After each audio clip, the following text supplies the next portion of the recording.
Yɛbɔ nyina wache kwaba efamra bedwam so ebre awiedu se de bedwam kase ebetoa mosoɔ esomade ebane edi wakotre bi ene se achechefo nkabom ko ye wo man Ghana sua poundo mu ababonte de betudwa se kwan aban fa so ekun galamse kun o ye mem no enso ani kura esem kura ho na aka bi ama aban so afo a ohwe bambɔ nsem so de betudwa ese perifo de hye fro agwakwa mu a wo behwe akon ede etia galamse hye ewo ye man emu Mambi bi onya fehia adwenu miensa akoto akwada onya efija bese enan ato amnam epenfo asore patch weni samudo bi ena no pere esomwo ese bedwam kase bidi ni akwasi ensiafe sem no kiremu enie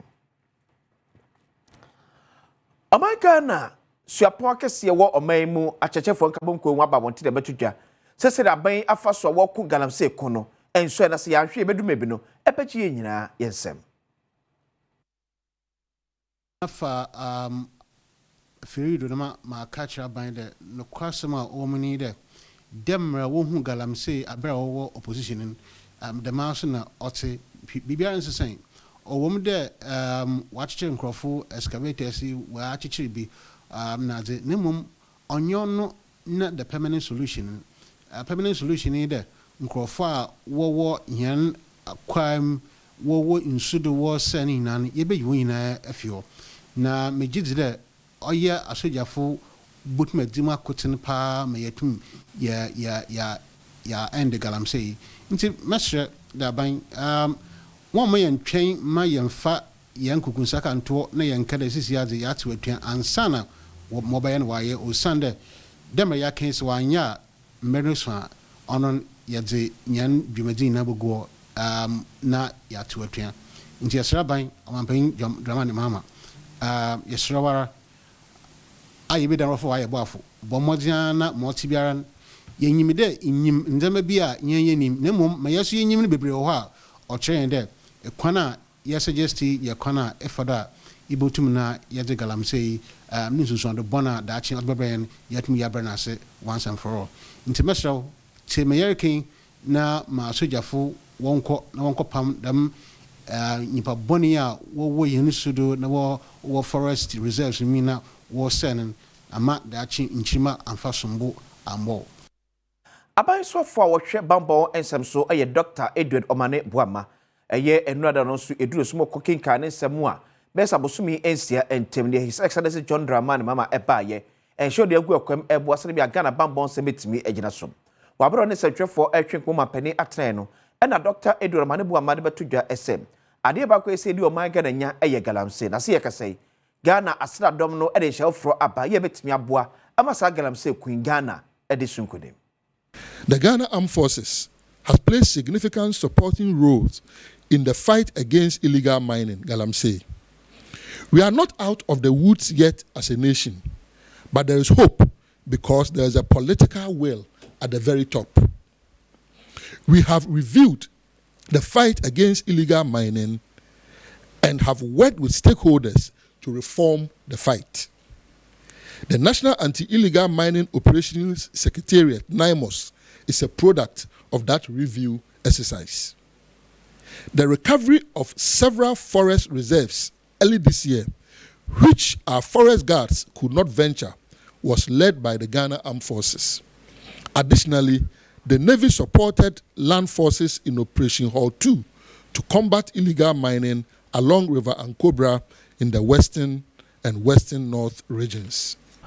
Owe ye osan ebubo nyuma hodo bia blue water gas ya na no so afọ hwe asase ni mododo de ho nsam so epa ho ntoma no nyuma hodo matumi aye ene de mo hwe ni mu so ombaye de abo magalamse ku no aban tumi edi so. Government launched the Blue Water Guard training program in 2025 this year. The Blue Water Guard initiative aims to establish 24-hour monitoring of Ghana's water bodies. It is a strategic intervention to tackle illegal mining activities, protect the environment, and restore Ghana's polluted water resources. The first batch of 453 personnel were trained by the Ghana Navy at the forward operating base at Ezinlimbo.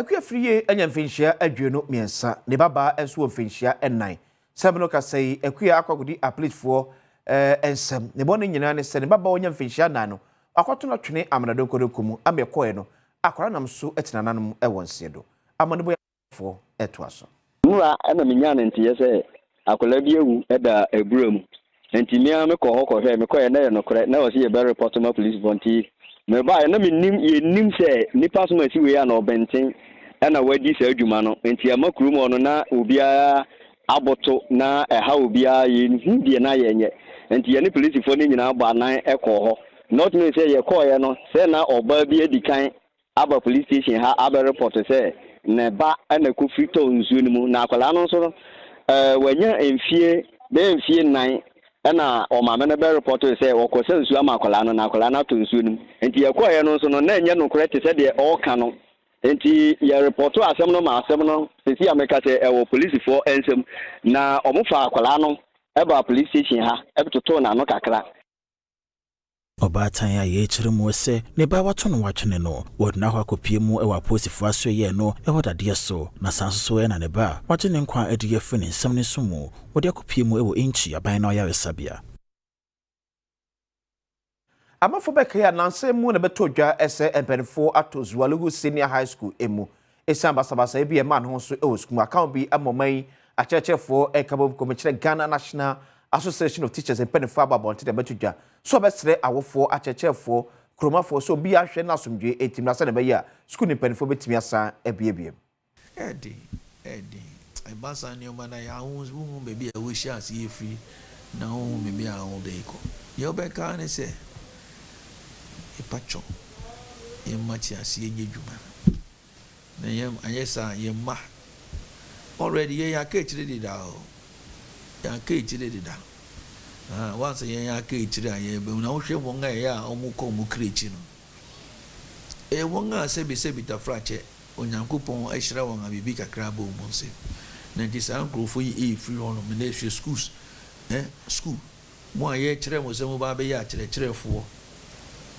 mo ba be ye events akyerɛkyerɛfo nurses na kika mo mo ko these are our future leaders future leaders. If there is a place nientia ye boarding school no usua boarding school no se na be ya ye betumi atenase e wa asundwe mu engine say ye boarding school say ye nsua se na atenase wa asundwe mu na ye ko boarding school na ye ko konde ya ene se pie ba monte de na besi ni ya be ma boarding school no buten ya ye di see boarding school no say nyina ye besua se na atenase e wa adwobro so but ye ko wono na ye kokko a asundwe kuro se ye kokko asundwe kuro a ye pie firi asundwe kuro na anasa asundwe nti bia hono a they ne besi it will not help anybody.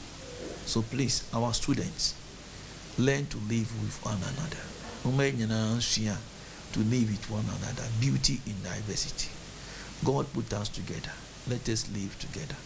Yedeni echro man Ghana mrache bedwafie a bedwaku akọ on hwe afisem na afi bambo esem so atwosa e de efrem penfo hwe oman bambo so se womra na onyina timi sinkunya eni kuma kwa afisa betimi ananso bi ama basabasa ye ekoso e woboko asomdwe betimi aba eno achi abofo sem a esiye e wablekuma not abato mpeso so abara na ano ye kwoto aba e de pa mrache dwane ne so no penfo betimi wonko betimi afa se na me ya sabasabasa no ebi entimi esibiem wabere hyemde ne ba wi on nsantwefo atwe komo echirem kukwam komo kodie no ne obo ehopo.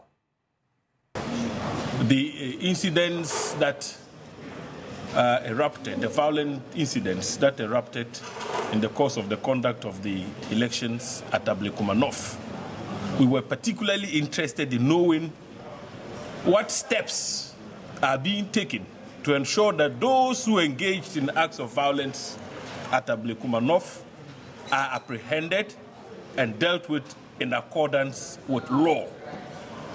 Nanu see Reverend John Intim Fodro, ya ono ranking member, Emma Defense and Interior Committee, and so the same year piece. We have also had discussions with the ministers and the RGP on Ablekuma North rerun violence. All of us have agreed that we have many elections ahead of us. We don't intend to abandon our democracy anytime. And therefore, we don't want situations where, ballot boxes will be put at polling stations in the future and the citizenry will be afraid to go out to vote because of violence. The Krakramono chairperson, Emma Security and Intelligence Committee, Dr. Zanato Ajima Rollins, also didn't see me a chato. We have been reassured of measures that are being put in place to contain the situation and to restore law and order alongside the peace pathway that is being set up with Otumfuo to restore some kind of law and order as well as peace, a long-lasting peace in the area. Ebopro bese afi enye Ghana for nhyeda for yani ehunu se mampani wiem hye no etu enam wiem amese mampani atim anampona soafo bi atim ekwa akodi dwuma enna wabra Dr. Adom ne boama aban soafo ye hwe oman bambo ensem so ekopiem ewo mampani atro ne sentwefo atwi ekmo na beto dwa esem de eti aba ne sase na ye kese Ghana mampani wiem hye no ne tebiem enye enye ya perfo ka se yetu dia fa wiem se ahwe ya briche kese ene bo man soundy e perfo dia kwabia ya ye se wiem hye ye se no hye Ghana fo bo se enche eba na be ye adwuma asomomai Oswafo awon na hwe defense ensem so kasa ewo government accountability series ewo Jubilee House or the atudwa se Falcon aircraft no enya de a wo de aba efie ye bebi a wo ekosiesie no sanso kasa de fa ye deadline ana wo ehwe nim osan ede tudwa se aban no ede nhihye egu akwan a wo ede beye insachireyem afa eye ewiem ene neva wo asset ewo Ghana Armed Forces na yade ebeboa pa ewo defense wo strategy a wo de egu akwan mu osan akire mu se wo focus ne se wo behwe se wo nsabeka eye aircraft no amana san ba abaye adwuma Government Accountability Series a platform bi a womode ama eye asoafo na womode nsem abetudwa afa anamontu a womo editu edebu oman no eye mfiensia a womo ba aban mu wesu ne begina anopa yesa wode be somwo ese badwam kase ne de nyina ebesie badwam empon yeda waba na omahene kwabena sante abeka mo yeda bokata mu nsem no chi ye online stories a wodon so abanso no yakenkan amohu ne ekoso e omemu badwam ne yeda ho abasie tabamu nyina akwa babiem efa emra badwam so on Adom TV sede de bia ka chiro na ha ene sampa no ho ye ne beka ne se ne sivitie e de ama efutuo wom akwankyere wom ensempapa enso enemu oman kwabna sante abeka eho ano pe oman boko de well eboko kwesi se agenti eboko no kwan se ene no uda denchem ne siboni owo ne chiribimu so if you don't navigate and swim well omubechiwa we do nyame de yekoba bribiada we are in a time people are envious and jealous, but they come to you with friendly faces. So it's difficult to see through. Say nyame ne beka chro say akoya onu na mi or ipa bonifo tihwe year. So I say ono bekwa abasa na all the kind no esi wachi no gina wani mi say ana say business na why na aye osadi ya ono ana secretary secretary nti ono okọ atifi honum no akọ hunu nsuo no na osa di mirika ba na fo no osa be de ne kwati wi asena nkasa misrew and na osa akọ nka cameraman nsore emfa de nkatanity embitwa camera hood wi ase me ka kire obi obeka jo say wi ase da hokwa bia no misrew na odada na okwa the man ye huni eso ya no pa and am to almost every blessed day omo eni omo koba obi ho wo chiawo nyina onsam srade nyina no oje de ko enye onyame de behu mobo pa ama na bofo ne di esia odiko usori ya no obi hu ye wahi keke eti won asem koto ba bia nipa ni nim ho hwe obekeka nsem akasia to so just to stop your blessing ekoso eti se wo no sori na se woni nyame bia okasama wa. I'm telling you, you'll be struggling in this world enye obi a o uni nyame bia okasama obi a ne nyame ye nyame ne de ono ontonko no akoda oye twedi amponyankopo ono na do ho twere se a ohun se ampa odo ho atwere obotantim sa nyame no ana biribiada ye kamfo ma. It's not just the talking, it's experiencing God, knowing him and having a relationship with God is so important. Yes, sir, obi the 6. Ebe da no 9. No be the fufu. Ada no kwaye. Unima komampon kowe. So unima komampon na kowe. O ma de ba ko pedam nim. Ah, catcher me. Nipa nyanyame. Onipa Enyanyame. So that is. Ka chinchire no waka jo no. Yes. Nipa nyanyame. Di ende kram de ebe ze ka chinchire me man be 20. They are all say good father, good manner, and kanwa.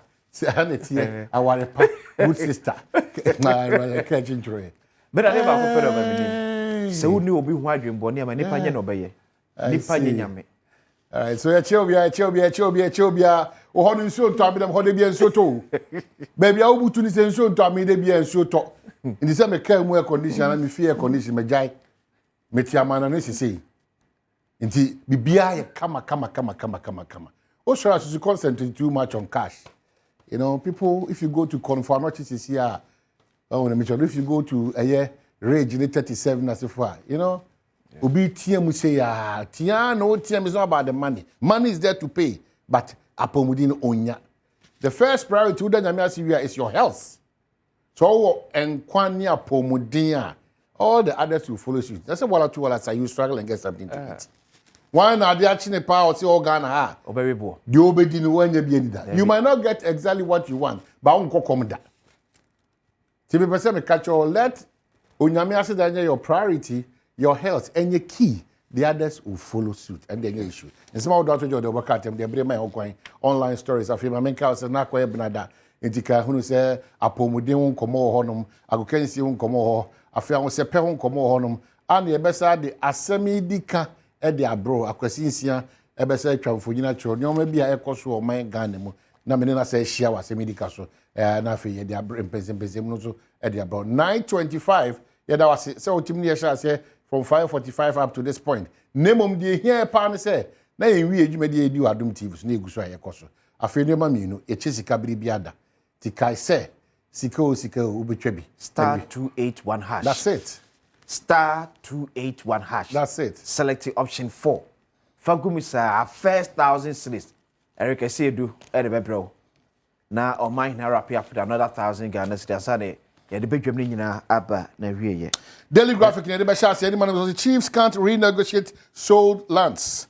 Justice or say to two Nakasasia info. Omuni who quite back crowd. Sasia, no, ye JJ, my attitude, almost Babecas, yes, Sabani, and Mabel Sick, Debbie, only Saquaniano. Tell your Hinia, Patrosa, 2 minutes Aquaniano. Justice or say to two children, say, Ebia, Emrana, for an incordia, Koheni, because this Aquaniano. Ablekuma not violence. Police reviewing viral videos to identify culprits. Hey. Mom said, I was we reviewed it. Talents we review it. Chereponi a review ye. Kumawu a review ye. And you want to see a review and see what a review ye. But I won't be in review. We'll review and come back to nothing. Excuse me? That is how we have been treating ourselves as Ghanaians. Review. They be out here to be scapegoat. Who's in now? No, bam. The actors now can say, "Man yourself for no." Reviewing. Sometimes you're asking, when we continue to do the old things, and our belief is that. And your mother sister justify everything with yesterday's course. Animals 37,000 candidates write licensure exams. And no crown minister I guess you say this year August was the next minister sure I stand to be corrected. Obitwem teacher for so here now ko suku awie na asade aba na was amamfo bibire ni nya adwe bibire so ni ya adwene and also but afi omotworo enipa 37,000 and atworo sa a teacher for licensure exams no. Over the Daily Guide, and him hey, and then say Messi Ghana. 962 small-scale mining licenses risk revocation. 962 small-scale mining licenses. 962. Till we are small-scale miner. On kata na want to chill. Bibi say otua. Wan fa so nya no. Obi dey hwe no bia wo ye. Ai. 962. Small-scale mining licenses risk 1 year.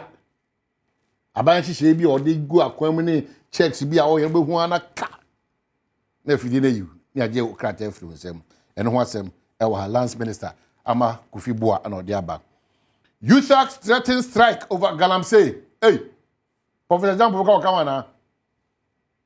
Professor Jampo uboko kan wana. Itak for kase o, there be. A former goodie ayentu no ne kwan so afi de gye ensem kura. It is a buy one finance your Kim. Yeah, chere for aye na ye wosu apon mu no de. Hey. Yes, you because you better teach. It's an say no man ko say. The same old cycle. They be asan here no. You take for the best mo ko strike or Galamsey one. They na wait my own. Ade no, you take nyam strike no. E da be san no. There be. And now you kind Professor Jampo time.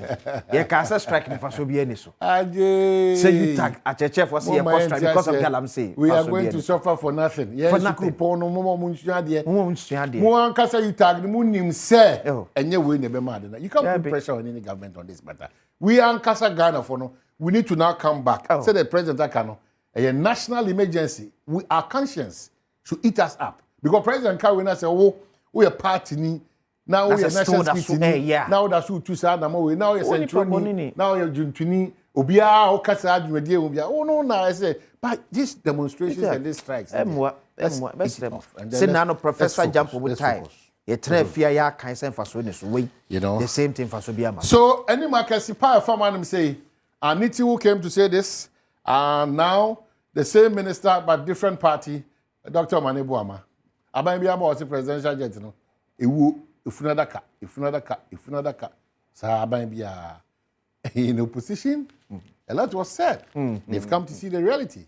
The reality is that the presidential jet, according to the defense minister, is saying it's not in good shape. Inti, and who could hear say one day conference, and France them say experts because Ghana first one I put for the conference could be 3 or 6 months. And to brace up yourself for jets, private jets, normal. Kabibia Chirema Montias, they be under more partisan, MPP, NDC, MPP. Asem no Hosema, me am penny Sibra. You better say so because no cause a man pay to go for private jet. There's a reason for him to pick the private jet because a idea on one a share ye we machine so Ghana, ye we machine man pay to can say there be going to be friend to quite. Into one was it here. You better reform now. MPP no more reform, NDC no more reform. Yes, and your phone so your trauma issues so almost say we all MPP we all NDC but your Kobabia and Kobesi we have not solved the problem. We've not. We are not truthful to ourselves. We lack principle. We are not truthful. Our interest is dependent on where we stand. It is the MPP and also at the MPP baby and it is correct.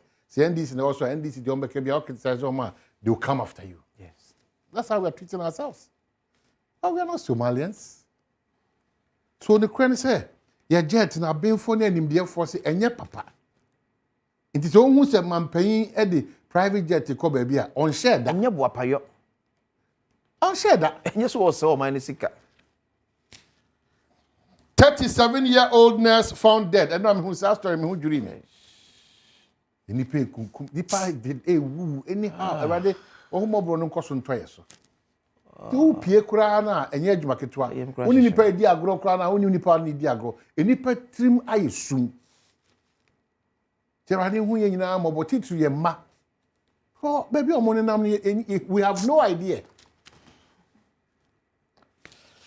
we know estimate say so no and ku no as say Ghanaians to pay $250 extra for visa fee. Yeah. US visa. Integrity fee. Integrity. Any what of power?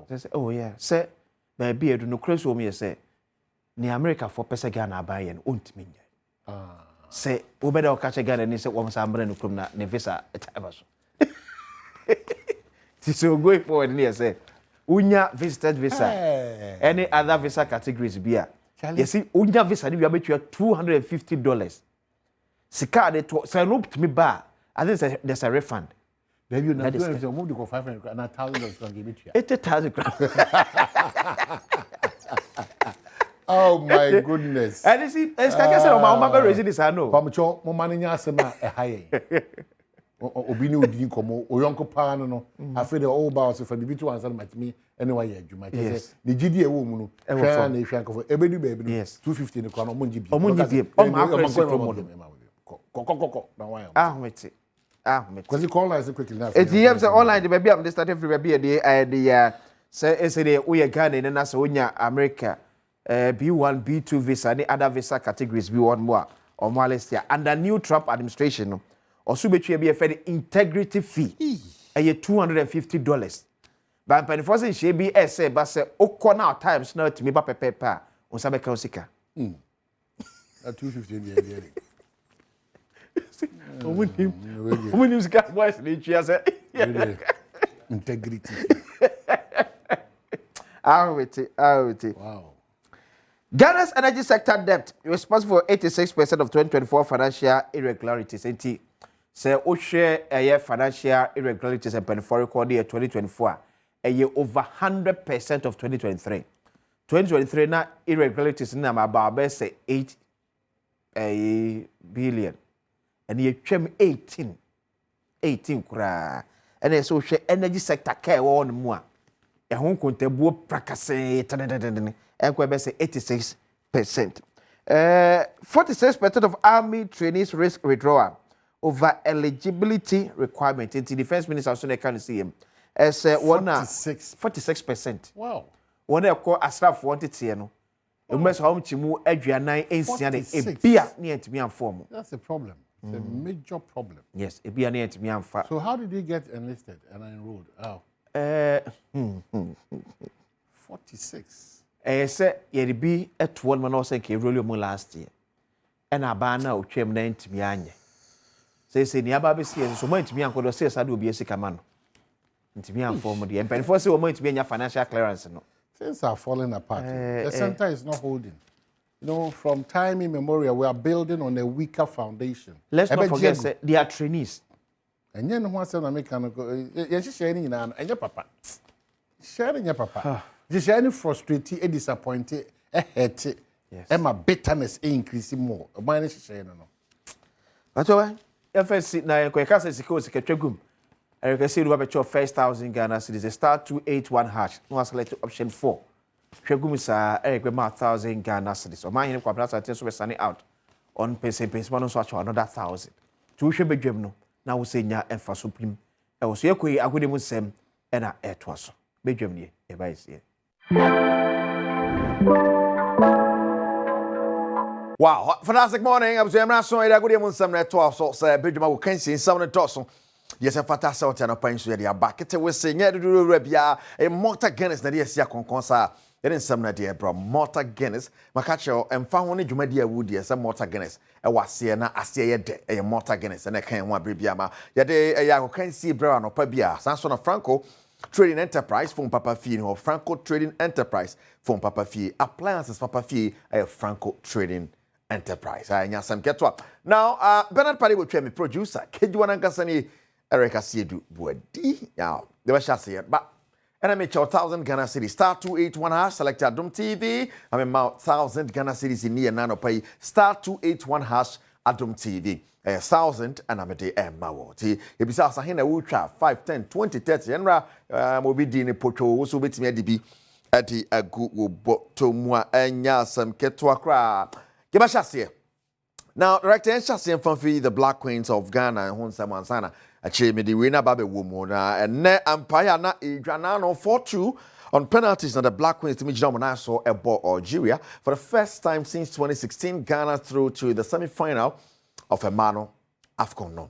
Na send your America company for na airtime mayechi about mana bibia timi akoye na Parliamentary Select Committee on Sports our Parliament one more chairman Honorable Ernest Nogbe or the and some strong corner to dwa abo bayana baso dwumadi omudi against Algeria ehye omunkuran ese one more akwakushia Morocco and 7 p.m. omkeka omukakra nti omanani. I rise today in my capacity as the chairman for the Youth and Sports Committee of the Parliament of Ghana to extend a heartfelt congratulations to our national women's football team the illustrious Black Queens of Ghana for their outstanding and hard-fought victory over a well-determined Algerian women's national team in the ongoing Women's African Cup of Nations far away in Morocco. With this triumph, the team has successfully advanced to the semi-final stage of the competition, where they will take on the host nation, Morocco, on Tuesday, the 22nd July 2025, which will be tomorrow. Mr. Speaker, this achievement is not a sporting milestone. It is a celebration of Ghanaian resilience, unity, and excellence. The Black Queens have consistently demonstrated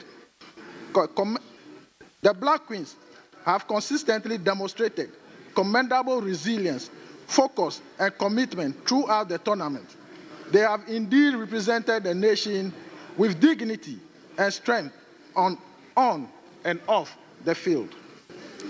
At a time when our younger generation seeks inspiration and leadership, the Black Queens have stood tall as an embodiment of what can be accomplished through hard work, teamwork, and belief in oneself. The team's success is a powerful reminder that the future of Ghanaian sport is bright and that our women athletes continue to make us proud. Wow, I know and somewhere Honorable Ernest Nogbe or Parliamentary Select Committee on Sports, Chairman, or the two draw the floor of Parliament. Now, Yakopimu, the Black Queens of Ghana camp. Head coach came last ahead of that game against Morocco. Of course, I know them, know the team pretty well. It was actually my first game as a coach for Ghana against Morocco. It was a tight game. We had our chances to win that game. In the end, we lost in the last minute, if I remember right, with 1-0. But we also saw that we have the chance to win that kind of games as well. I will not talk about specific players in the opponent's team, but of course we know that they have quality in the defense line, in the midfield, and in the attack, and also a decent goalkeeper. But we also know that, like all of the teams, they have some weaknesses as well. So we just need to push hard there, and like I said, hopefully have a good game tomorrow. Wow, and then some came last. Or your head coach, the mother Black Queens of Ghana, they too. How it go tonight, 7 p.m. live on Asempa 94.7 FM. Eti Moma Yensha and no, and so now no na kwambia so no Mohamed Kudus or midfielder at the mother Black Stars of Ghana, and they are copying more Tottenham Hotspur. Kudus at the Inquisition Samsung Kwama the Black Queens. I'm just here to wish you guys all the best in your upcoming games. I'm really, really proud of your energy, your hard work, and fight to defend the country, Ghana. I'm really, really looking forward to your next game, and I hope you guys bring the gold home. Wish you all the best, and we are behind. Well, Kudus Mohamed, name somebody to a channel or Black Queens name crying.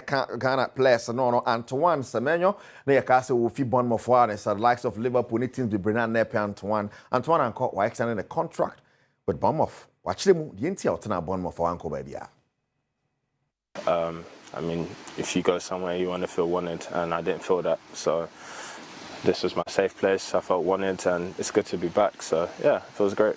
Does it show how much you're enjoying your football right now at Bournemouth? Yeah, I think I just want to be playing. I want to be playing injury-free. I think that's the most important thing for me. And we've got a good group here, and we're wanting to achieve top things this year. So it's the best place to be right now. Well, she said, "Torabia, oh baby now, 100 doa, and prinko baby, enjoy baby, hordeno." And then some chairman to just start to each one has selected Adom TV.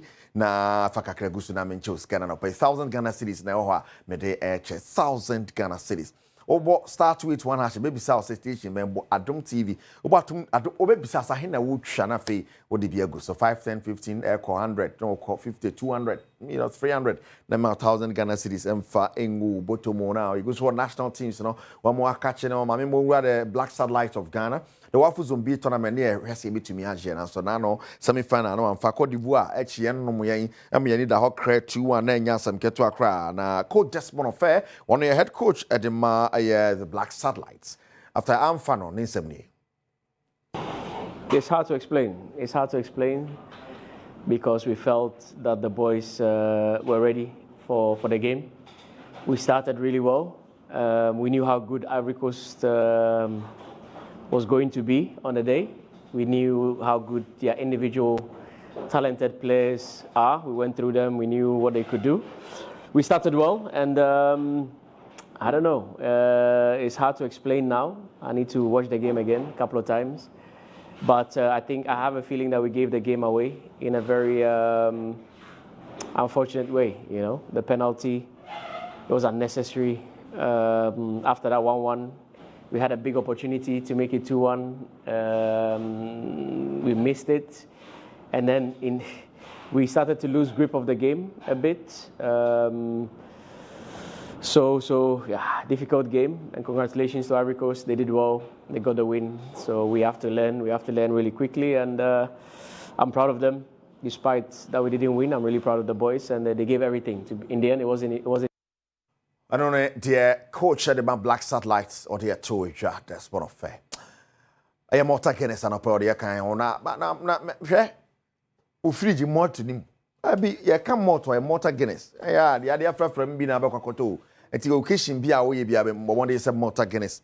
Ebe wo a see Malta can one opinion de eba Guinness Ghana and a day abanting a friend of Malta Guinness. I don't know papa no nwa hodo ahyemo mabe Franco Trading Enterprise so kan ho a ye de ensam no eba no matter the appliance say obenya bi of Franco Trading Enterprise aside the phones papa omoton no obosan ton appliances papa enya asem keto akra na me no ka say Kumasi Asante kotokwa ye ready ne omutu afi oman mu akopie mu e South Africa ye the Toyota Cup emu nchiremuni Oko Kumasi Krabia Asante kotoko asoye dia na enei season no eba na wieye no omo na etumi echi MTN FA Cup no edisi omo esra so enu echi no kotoko etumi echi President Cup so edisi omo esra so enu nti 2 trophies na ekuta omo na de enei eba ne se bobo kwe from Kaizer Chiefs omo South Africa omo Afton Safra Asante kotoko so omo mra na Toyota Cup no omo emfa so enegye Ena Kumasi Krabia Asante Kotoko Efri Ghana ako South Africa. Kotoko aye new appointment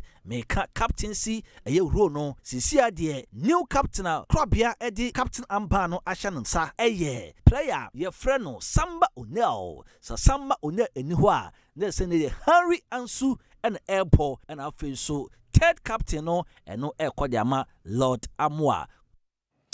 We are going to catch it. Yeah, if you're banty, or more quiet video machine, or more adding command one who dear Koso or more aquantuni munina, na call Munian Mazo Fuku for, but a star 281 hash select Adom TV, na minchos come from Ubutu Benano Pay star 281 hash Adom TV. Na a shadow dwa peso trebia, Mitchell 1000 and Sanamako, Morta Geddes and a Franco Trading Enterprise. Has a Fuku catch it, then a Koso Horn. Mamma precision, I say, I bet nego way.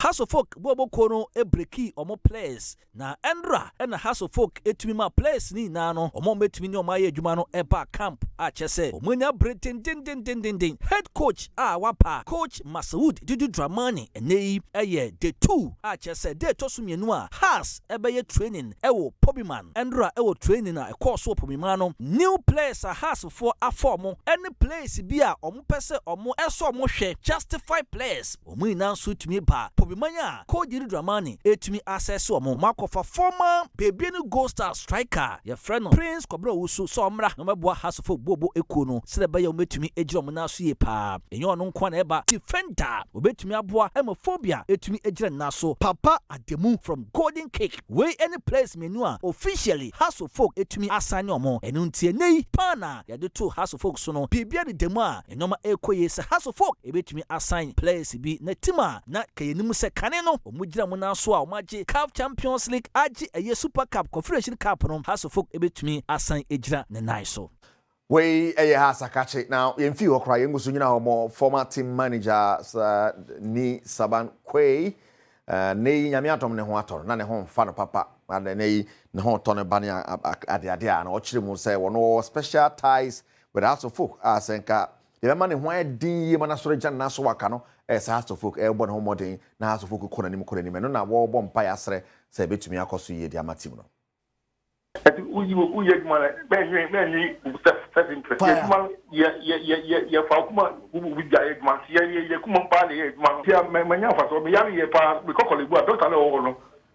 Or husband, any difference to offer any maybe Massachusetts. And my name is also organizing the crop for that man, no, that's for no, my name. If you make my man, how many years now, my ass, and my content. My passport is essential. Ma, Muka, or the time I can be a good time. How many years are 70? Distraction. Sylvester Ni Sabankwe, former team manager, has a vote. No, all Casa, or fire for fire, so then some air to a journal. No, now you can say, I brought you when we have a coma corredi and a show a WAFCON minute more. And 7 p.m., the Black Queens of Ghana versus the host nation Morocco. Live commentary, Asan PFM. So now you can say, no, you mumwe, now you heard the Akosone. Yamau Akwaba Edoba WAFCON minutes. Ene yakasa afa amai would one naya omo a qualify was semi-finals WAFCON na ekosu Morocco no womu abakosem yedi Ghana ne shasye Ghana qualify was semi-finals nimu 8 times from 1995 to 2025 yewimu Morocco so a qualify 2 times 2022 and 2025 yewimu Nigeria so Super Falcons womuswa qualify 14 times 1991 to 2025. South Africa so akon 12 times from 1995 episi 2025 yewoyimu na yeba bewie no yebusa se Black Queens coach came last ayene tactics and ye players si abepie semi-final anase Nora Hoptel ejuma oja hono ana ediaboa players si.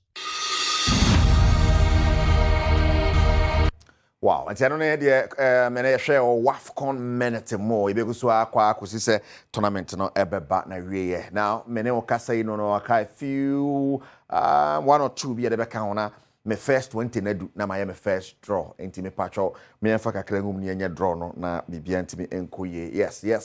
Star 281 select Adom TV star 28 me ade kakra ba mu. Okay. Star 281 select Adom TV na kwambia so no fakakra gusu ne diska efa egu boto mumpewe. What do you like? Fakakra gusu ne yanko. Yes. Ebisa asanya wo no the Adom TV no be no abo 5 10 20 30 40 50 it's 70 80 90 100 my encha obi sika sisia my encha obi sika sisia na ya yes yenum e make can say the kakra gu mut yenum 5 4 3 2 1 why na de sika no kai asu panyan 0550831 something 0550831 something me o hwe me abetom na abetom say so cool dia ye frɛ entifa ye frɛ no Mrs. Portia na ama ajimai okwasori o Parliament Chapel International na and your birthday, happy birthday going out to you nyamin shao yankopon koso amanye more beautiful o manye kese manye kese see but kese so kokese see in the wo bibiri akoma mutofe Minister Abraham and I say yemfama o so do nyame adwuma na oye but ya na to da bia emu odin but one hewo no shaking kra kwatenten yesterday ama wapomuden yesterday ama wo nhira and yesterday ama wakoma so bi sadie bia nyame nyama wo nanama nyame sha papa happy birthday going out to you nanama. Now my nyame winner on the line. Hello, good morning. Good morning. Congratulations. Oh, thank you. Wow. Na ucha he? Hey, Richard 8 cities. Hey. And what dia he? 1,000. Wow. O first time I ucha bini. Me just but me oh, can't believe my ears. Wow. And then the Olaka shine am be able to mu di ama wow. Oh yes. Wow. Ucha wunni, but I thought I be answer obamu ya bu kakra me wa. You see? Oh, and then but I was so on Tonko. Yes. And then from saying a friend Fati oh here fi. Me show Western region. Western region. Fati why there kosoa na twa Adom TV na kosoa sika osika ola ka hyan ni de ade na no abia no abekoso de be san another draw cry bi mu a esa bin de gesa pick here na sa why Fati Yes. na 1000 abeto me plans na saying. Oh my God. I have a lot on my table. Really? What plans pa?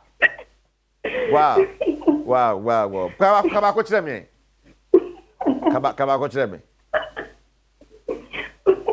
Ampa Fateni aje. Fati, thank you so much. Koso I Adom TV na fa honji sika me sika esi twa nedi. No libi no labalaba. Fati so happy. Also with me stress ya to say Fati. Fa honji star 281 hash one more draw to go. Enti with me DB na odi go bottom. Enti koso I Adom TV na fa honji de mu na bibia so enti me nkoye na on charismatic anointing ministries me patcho freedom time praying partner my basso den Reverend Bernard Uso ansa or say obi amfa ne ho nyim bi 1 Peter chapter 4 verse 7 and amo agina so dia esa empire boye for 0244 115618 0244 115618 na woni omo ani so power pack the pa Jordan Tuesday Wednesday midnight bia na koso Sunday Monday, Tuesday, Wednesday at midnight. Until Upasodo Ojimano first number now the Wajim Freedom. The Lord has done it. FTPP Erade Aye Aye.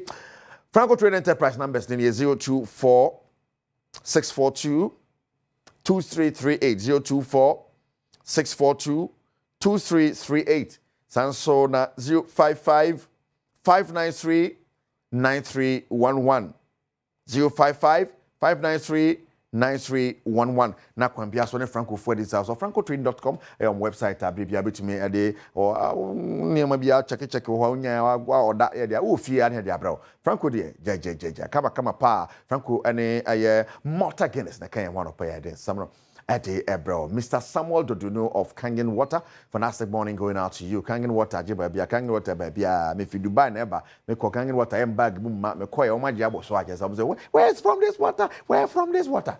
Yes, I won't say super baby. Oh my jet to Dubai. Kangen Water, papa, Shanti Regini, baby, and cry baby, Kangen Ajibabia. Pomudi here, Kangen. Mr. Samuel Doduno. Fantastic morning going out to you, workers for the wonderful job. More yano pay, chiamo pay, Bernard Padibutre. I am a producer. Obviously, Yana Wakai the Nankasaka Kejuana way.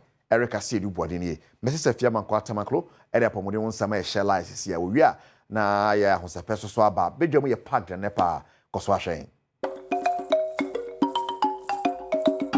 Yamwa kwa baby Adom TV Badwam health tips so now what you mo said no ehia no ye boy ye mofra no ho ban every infections ni amo mu nuane papa nuane nuwo man aduane bia keke e man drinks bia keke eno ho nkomo eni yedi ahia no a ene chief inspector Jimaima amoisi beni ene kase ye nase na infections ye dia na ye wona hodo said ye nra ye kan no emmoa James de ye beka say James na ya say ni nyina ye baako ye o virus ye o parasite ye o bacteria na ye o fungi into no depending on infection cry be bra oni pedue no ana be to oni pedua no ho no eno na ebe kire eduro kra ye de be ma abeya mostly parents no dodo na omo ya osi o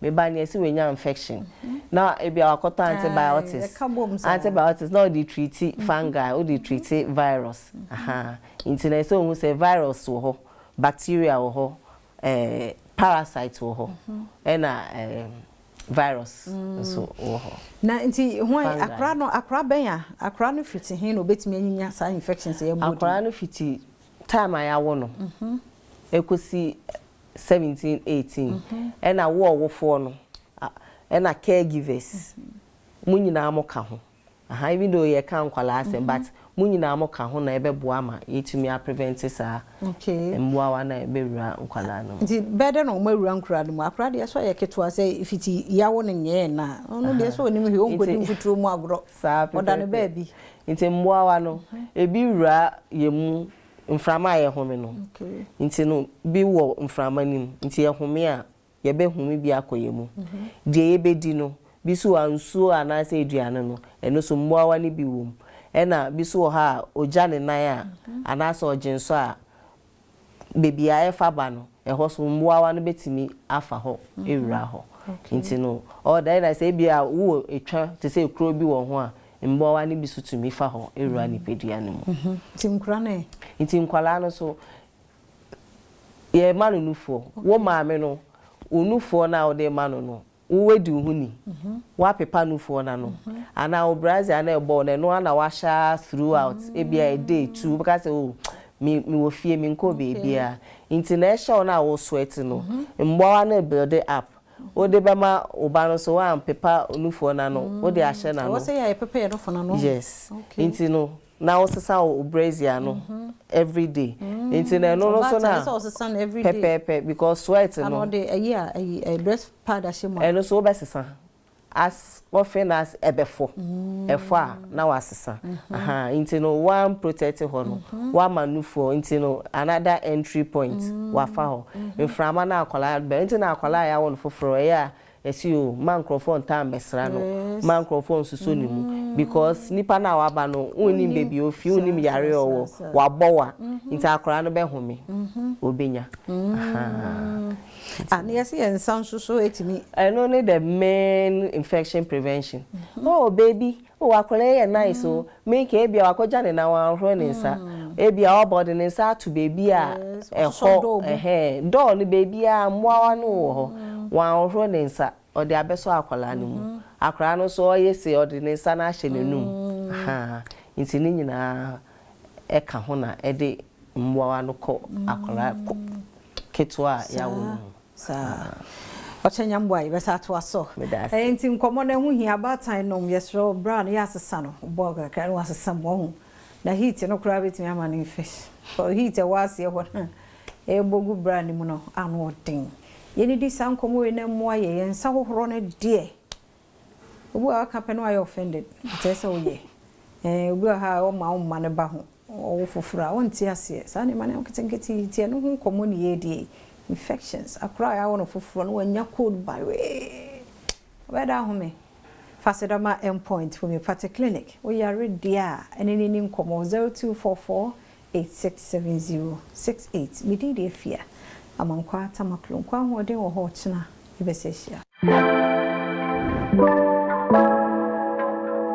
Yabam nyina kwa babiem efa emra bedwam dwumade so on Adom TV da so ajebre na guso ehwe say live on our social media platforms say efie shop now office now and our share that's nyankopon hira no nyokese say brani brain na onye gidie ni awrehye mu ni ahotoso emu say yedi nsempa na ebebram say ba bi adua ba bedi apomde eho enkomo na achro bia ya akwa yare bia ne ho aduro yare bia ene ho aduro doctor bia nso wo yare ya wosa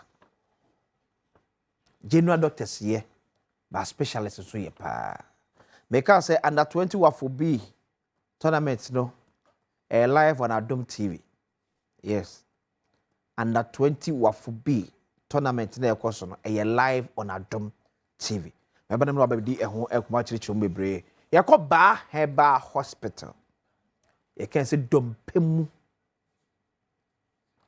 ya de ne last stop I don't know Dr. Boko there am Adom Since so sabrin ka sabron so bapa o say we say weather no because of bosumi ewum no na o hese na ewum so asesa awum ti say bi asasabro bi o ho abu se sabrin na apija no say na doctor ka mom fanya agodie yeah mu a awoba no ma adwen nyina yam se yenkompam no so fane nyina anko yesa yeah to da bi ahwe kotodwe no boys na aban mo ni kotodwe no dia na ma awoba afina isasabura kosori on say you may fa enchia hema ahwefo ne adofo a omo hwe sabre na netia ne say on say yade bia woni pedie no bia no enda ne ho adi yeah mreko a ebia ohwewom sure na say awowom a na wo ni say ana wote ohaw bia na say amane bia woni pedie no bia dompe ho a bia touch mame sabre na wote na obi nso a wo sasabro no watena ba bi eho enyu ate se air condition mu cha okay bon se ye honam na ni no tokuro dedem yeah enti enframenyu na be wura honam na ni no eno na be ma ade na kwakoda ne ho ade anasa kwakoka ne ho amwate ne said no saa ya de wi saa na ewo me so anasa me sasa bride apija no ho okay when me twem keke na ja e wo suto brim yeah Ghana meto for so boya mane se enhwe ne bisa se yeah bosumi ko si July August there enframu mo nyuru pa tie na sasa bro mo so no yeah foot to a doctor at the ebe and I dey come dey di from Baheba Hospital you am say on kasa hya no ka say obi ane ne a oye yes na doctor bi anso e won ne a oye specialist e wo na ohwe Baheba Hospital so e do pemu ya de abasbody ayaje a kire ni na no kire say e ba ne do pemu ya de a Baheba Hospital okay say onam wa wenti ahoyi na odompe na dislocate afechere every baby e wo na afense bia na okobo obo bi e bia da bi ofele so person trinity mpum kakra na okobo obo uhuri e wensi for me onai do mpino ho ato afa ho anase mu abu anase bia akwanhia na wanya na odompe ho atochima obi ho no ma ne de no onya na emubu ye na okoba bi me ye ma no nenso ene otese ohaw e wo saa ba bi kro na bi Baheba Hospital na so down with the editore say enso foforo na aba eno nso oba be pie mo Baheba Hospital enam say yen yede no do mpemu nimde na ya wedare mu nti no ye de sie ne de mawa enya de a obenya ekire ha obia ene nti na akwakoba ne say do mpemu ha obia obi de ba be pie mo Baheba Hospital bia no onfiri ase ho enkono na che say wanya anoyi ene nti do mpemu ebu mienu na ope bia me ye kan sie ni a wonte say ochina bi no na ma obete se how e was aba bi kro no ana se onkonku hu ne se bi ase ne nanka dompe ne tie kane no achia na che se nipa na hu se na e so otene ne fa Baheba Hospital na so ba bi pie se ne be ya e betimi ama sa dompe no asa gina mu se ne na atie kane no but maybe nyame that but say yo say sad we friend dislocation dislocation say dompe no atoafa ho say ye kansie ni a na no so kra no wa nya ne a ohu nim de no wan kansie ni ya mana akwakohia le bi obesa akwakohia enti bo nse ba bia na nka so do mpene hye no okay say to kra ba beda ho because nse ba bia o say kokohye no afri ho na afa ne nchen enti esensen ho saa na wo de nam ana se wo di tu na mo bia enti abre bia obo nse weda no besesa no o fele se saa ba bi kro no eyo ya na am se to kro no still I am fele enframa koho yes and then from afa dompeni ntem efa dompeni because to kura bedem enti when you obi ono wo honim de a obetimi aya de na mawa na say ase onam ho na so ti ase woni no na say dompeni akasa be bia o say kwhye na nhye there's one hwe de bia bekuta poma ne sa de bia bekuta poma ne sa normally with age ne betimi de abasa na say like na wo sim e bia wo huri wa nyina yie e bia o petra to be na wantimi anto e na akofa de aba oh unse eno de unse yakoyi ni pay de akwanhia betima to ate ne tem bia na obi o nso ane de no eto no wampa mu a onim se we de nkanya hwe enso bo nse unyi no na saa ba bi kro no nam se ta kwan ne da ho no unyi ni na saa kwan ne so den ebie enti bia unyi du ba bia saa bre na ba bete ne se ase me hanomo me yawo na afi wa kai se bribia etwam unya dislocation ba wampa mu a yawo se we de nkanya hwe okay but I say ba sabre no na e ba be pija ne mu na aba be hawo and intina broni waka say be say prevention is better than cure and he say unya ohaw bi ana say wote ne say odompe hu ba bi atochima pentama abra bi pie mo ba heba minim advisable say say can pe bia unya nkwanhia o hwe the other side you say ka kwhwe odompe mu so make sure say ba bia da so gina bi ejina because one say no mpenu se na ya hyehye no wani pade anim no enya de wani nkusu ehu se bia bi afiri ho ana se bi mfiri ho ya wani nkusu ehu ani nti agye se okokopie mo ba bia omo yedompe like omo dompe ho nim de tse yen no na ya hwese wampa akwanhye na onyaa no e bia affected dompe no ana se bia the other side no kwa na problem bae nti ehu behia se bia ohwe honam ni na awia na wa be hwedom pelu nso se how bi wo ho ana se how bi ani ho se na medi kan no unse wampa mu a ekọ anim no abo nse ahya se e ba be ma ho problem ebi me no wadwen se se ebi a pains no obetimi aba na bi a pains na ja to mu bi a 1 year 2 years ni ato ya adwen mu se obi wo so pain ne ba pe no akoto pain killer bi ana se rob bibi kra no de ahwehwe na we had at all. So I say, but the real issue nankasa no. Okay. Problem nankasa no bi so ho. Enti eno unyan solve ya. Na say abre ne abre bia no, bon say problem na ba. The painkiller no only deals with pain na a free sabre na wote oyaw na. Okay. And I won't painkiller na. But nyako pain na ba no. Eno nkoi. Painkiller no deal with it. Eno deal with it. Ti e baba heba ebe o baba heba hospital a na etie ne se ye de abibiduro na say ade sa dompe mu asem aye kan na no obo ade na kasa nim de ode amaye efa abibiduro ho a ene ono ane ni abibiduro ode maye se ye ni de abane efa na ha ne say ade na eno a pepepe na ba bi mo ba heba hospital a ye de hwe dompe mu ya de bia ene nti enye afense na ekwa akopai sa ba bi kro no na ye de dade bi kwa akohye wo se sa dade na emra me supportive ade emfa mandompe no da bi eya bibiduro na aba bi mo ba heba hospital a ye de eboa e ma dompe no esenjina ne na so se ne na te kan no and I say dislocations wa ba eya bibiduro na na be san e de connect dompe na go back to baby na ewo ade ba ko a ne de ya pa wa basa se bia wa basa de no na e free ho a on se wa basa de sa dompe ne wo no eketwa bi o na shed joint dem okay when ya ne ya wo hu ni die no afan fix ya ma na kwa kwashim eje easy o abasa we nyina na dompe kitwa bi na connect point kitwa bi na shim Isaac can the ball joint no yeah say I no kitwa bi na shim sa na sa pepe na obasa de so okay kitwa bi and you say an she sa to kuru ni back bon say afa ho na sense ho o de ofili say bia o enam say enam ne entini wo hu ntini obetimi e de aye ne a wo so ye but ekoya nim kakra obefele back okay enti ho hia say so ba bi pi mo ya hwe ba heba hospital e wo hemfa ye pema number be so ne enfrem yo ye wo asemi no ye wo nkran ha ne san wokuma ase na nkran ha de ba bi friend suspenders enti ufa ka ba bi a de kasa wo suspenders we si 18 junction we si 18 junction so a taxi for home lodu e wo benkuma fam ne ni fam ka chom say o ko ba heba hospital ya de o me ba bi pi mo e wa se senso e kuma ase a atonsu agogo de bia me kan say strategically no ena ma yakwa kopi mu aban ya resa bia kese na chi ope ena me say okọ ha eji hit so baba he ba hospital eti numbers so 0244 988 004 0244 988 004 and I say 0244 083 482 0244 083 482 na ye kan sa na je dompe mu asem kwa na ye ya de bi e woni pede en bia no oba bi pi mo ba heba hospital ayi hama okay you wada doctors so on so hwe oh yes awon so mo hwe ya de bia say e stroke ya de say ya de bi e woni pede en bia de if you tip pe mo na say de ba ba so wodro oh yes ya wo wodro o say ye dwumade ni na ya bibidro yeah ajme ma ye bi do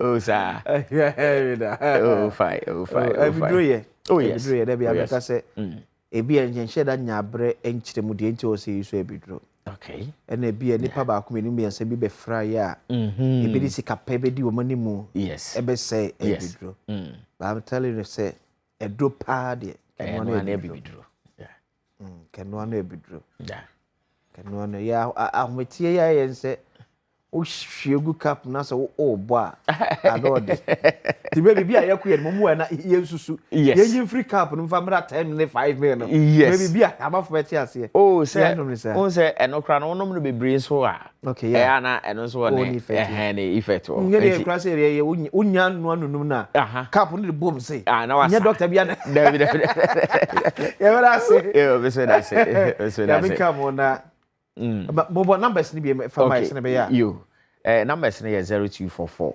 988 004 0244 988 004 and it is be our friend now on TV be ase a na waje nchirima na ase so ya de bi ho no my tete wa and they can do people asem na e bi awante wo de enti da be o say ba heba hospital ya hwe what their friend numbers no na e no be din komo but I say ba heba hospital na mte say no mo etwe and command very good morning confirm Alice Kopi, Honorable Yaya Alice Kopi, the UN organizer, your have for Reggie. Alice Kopi. Ya mention no your keswati, ya that's it. Kosware share Adom TV. It be said that Mwabani ababedi nkubo fufro, koso no hwe bedwam. Ye ba isi e. Semu wo gidie a betimi akasa ama bepoi atutu se ngogupom na ebekọ gidie wiase oni gidie bia nu a wo ye betimi ayeye okay ni panti ase gidie ye ta akire se na me so be madom ehira me botum ehira me busua gidie ene emfa ba nkosi ni pakọ se ne so da ona me hu se obeboa me tim so chinchina beboa me gidie enti se usade ba ko a se bia wo hyedan hye ne nso a ni se bia de wo emergency na do be ko hospital wo hyedan fele but the normal circumstances ho dodo kakra ura hospital mo so do one ma all of a sudden na say ahonkeka kakra bi ya ba mu gidi na hospital mo ntia ejira pa me do ko Faith Homeopathy Clinic fa gidi kwaji wa yarisa Dr. Bokode na me adon Bokode why Faith that's it say da odi ka ka ye no Bible krampo say gidi ni mu a obi ntimi nso nyame ani na ewiase conviction okay conviction so one kasa unya bibi mu gidi ni mu arehwemu no it brings results okay and you know Faith Homeopathic Clinic we believe say apart from the 8 year with science any bibia no okay I was say ni pebia wo ya ma ni bia no onye gidi wo de wo ya ma na wo ye sa na me na wie peye okay you know ade bia wo ye bia no ehia gidi gidi the buy in the secular way that we say confidence yeah but in religious side no we say bia gidi but any confidence you know we use them interchangeably you know ade bia wo ye bia so onyam gidi ni arehwemu a itimi wie peye eno nti ye gidi say ni pebia oba se obeja yarisa no say o ogina na mo na otu no edi enti na oba Faith no so for sebe be otimi kwa kekese me ko Faith no so onya sa gidi ni say that's right me kwa beto that's right because we say alternatives no doso yeah chansa na otu na mo na say o bibi onya conviction bi onya gidi bi say e na oba ho beto it is a wo ba emo adwen himu debi enko yese Peter won su no so debi wa adwen nya free butai na wo ye no so pe wo be down you lost it that's sanity it is a share CEO no so Prophetess Elizabeth Faith okay I said ma me no a prophetess ankasa by calling yeah what das afokisia no ansana na me e da to na koma so a wasan so wo sa hospital ya hwe nipa na wo hwe by nature say do sitie na o tema hu so bi yare na hu de onye nti kwa bia obefa so nipa na ho beto no yeah eso fa so ma no nti na oba Faith Homeopathic Clinic and say homeopathy ayare sana ga sana a holistic approach okay ye mfa kwan ba akoso nsa yade because ye gidi say yade amfa kwan ba akoso ne ba obi antimi mfa kwan ba akoso entu ase nti holistically no oba homeopathy ni ma ye wo acupuncture wom acupuncture ne a certain type of science you locate all the major cells I won nsem any on them we believe say in homeopathy no ni pedua no Nyankopon de bibia hye ni pedua ni mu a ono atimi sa ne ho yade nti one aspect of homeopathy ni say organ bi yemra it me activate some cells bi organ na ono asan apeke ne ho na oye ejuma enu nti no o ba hunu say akwanua sa ye faso esayade no e na wo ba ame ya faso asayade na wo ba nso so a benya results enu nti no ba ye wa acupuncture se dem di kan ye no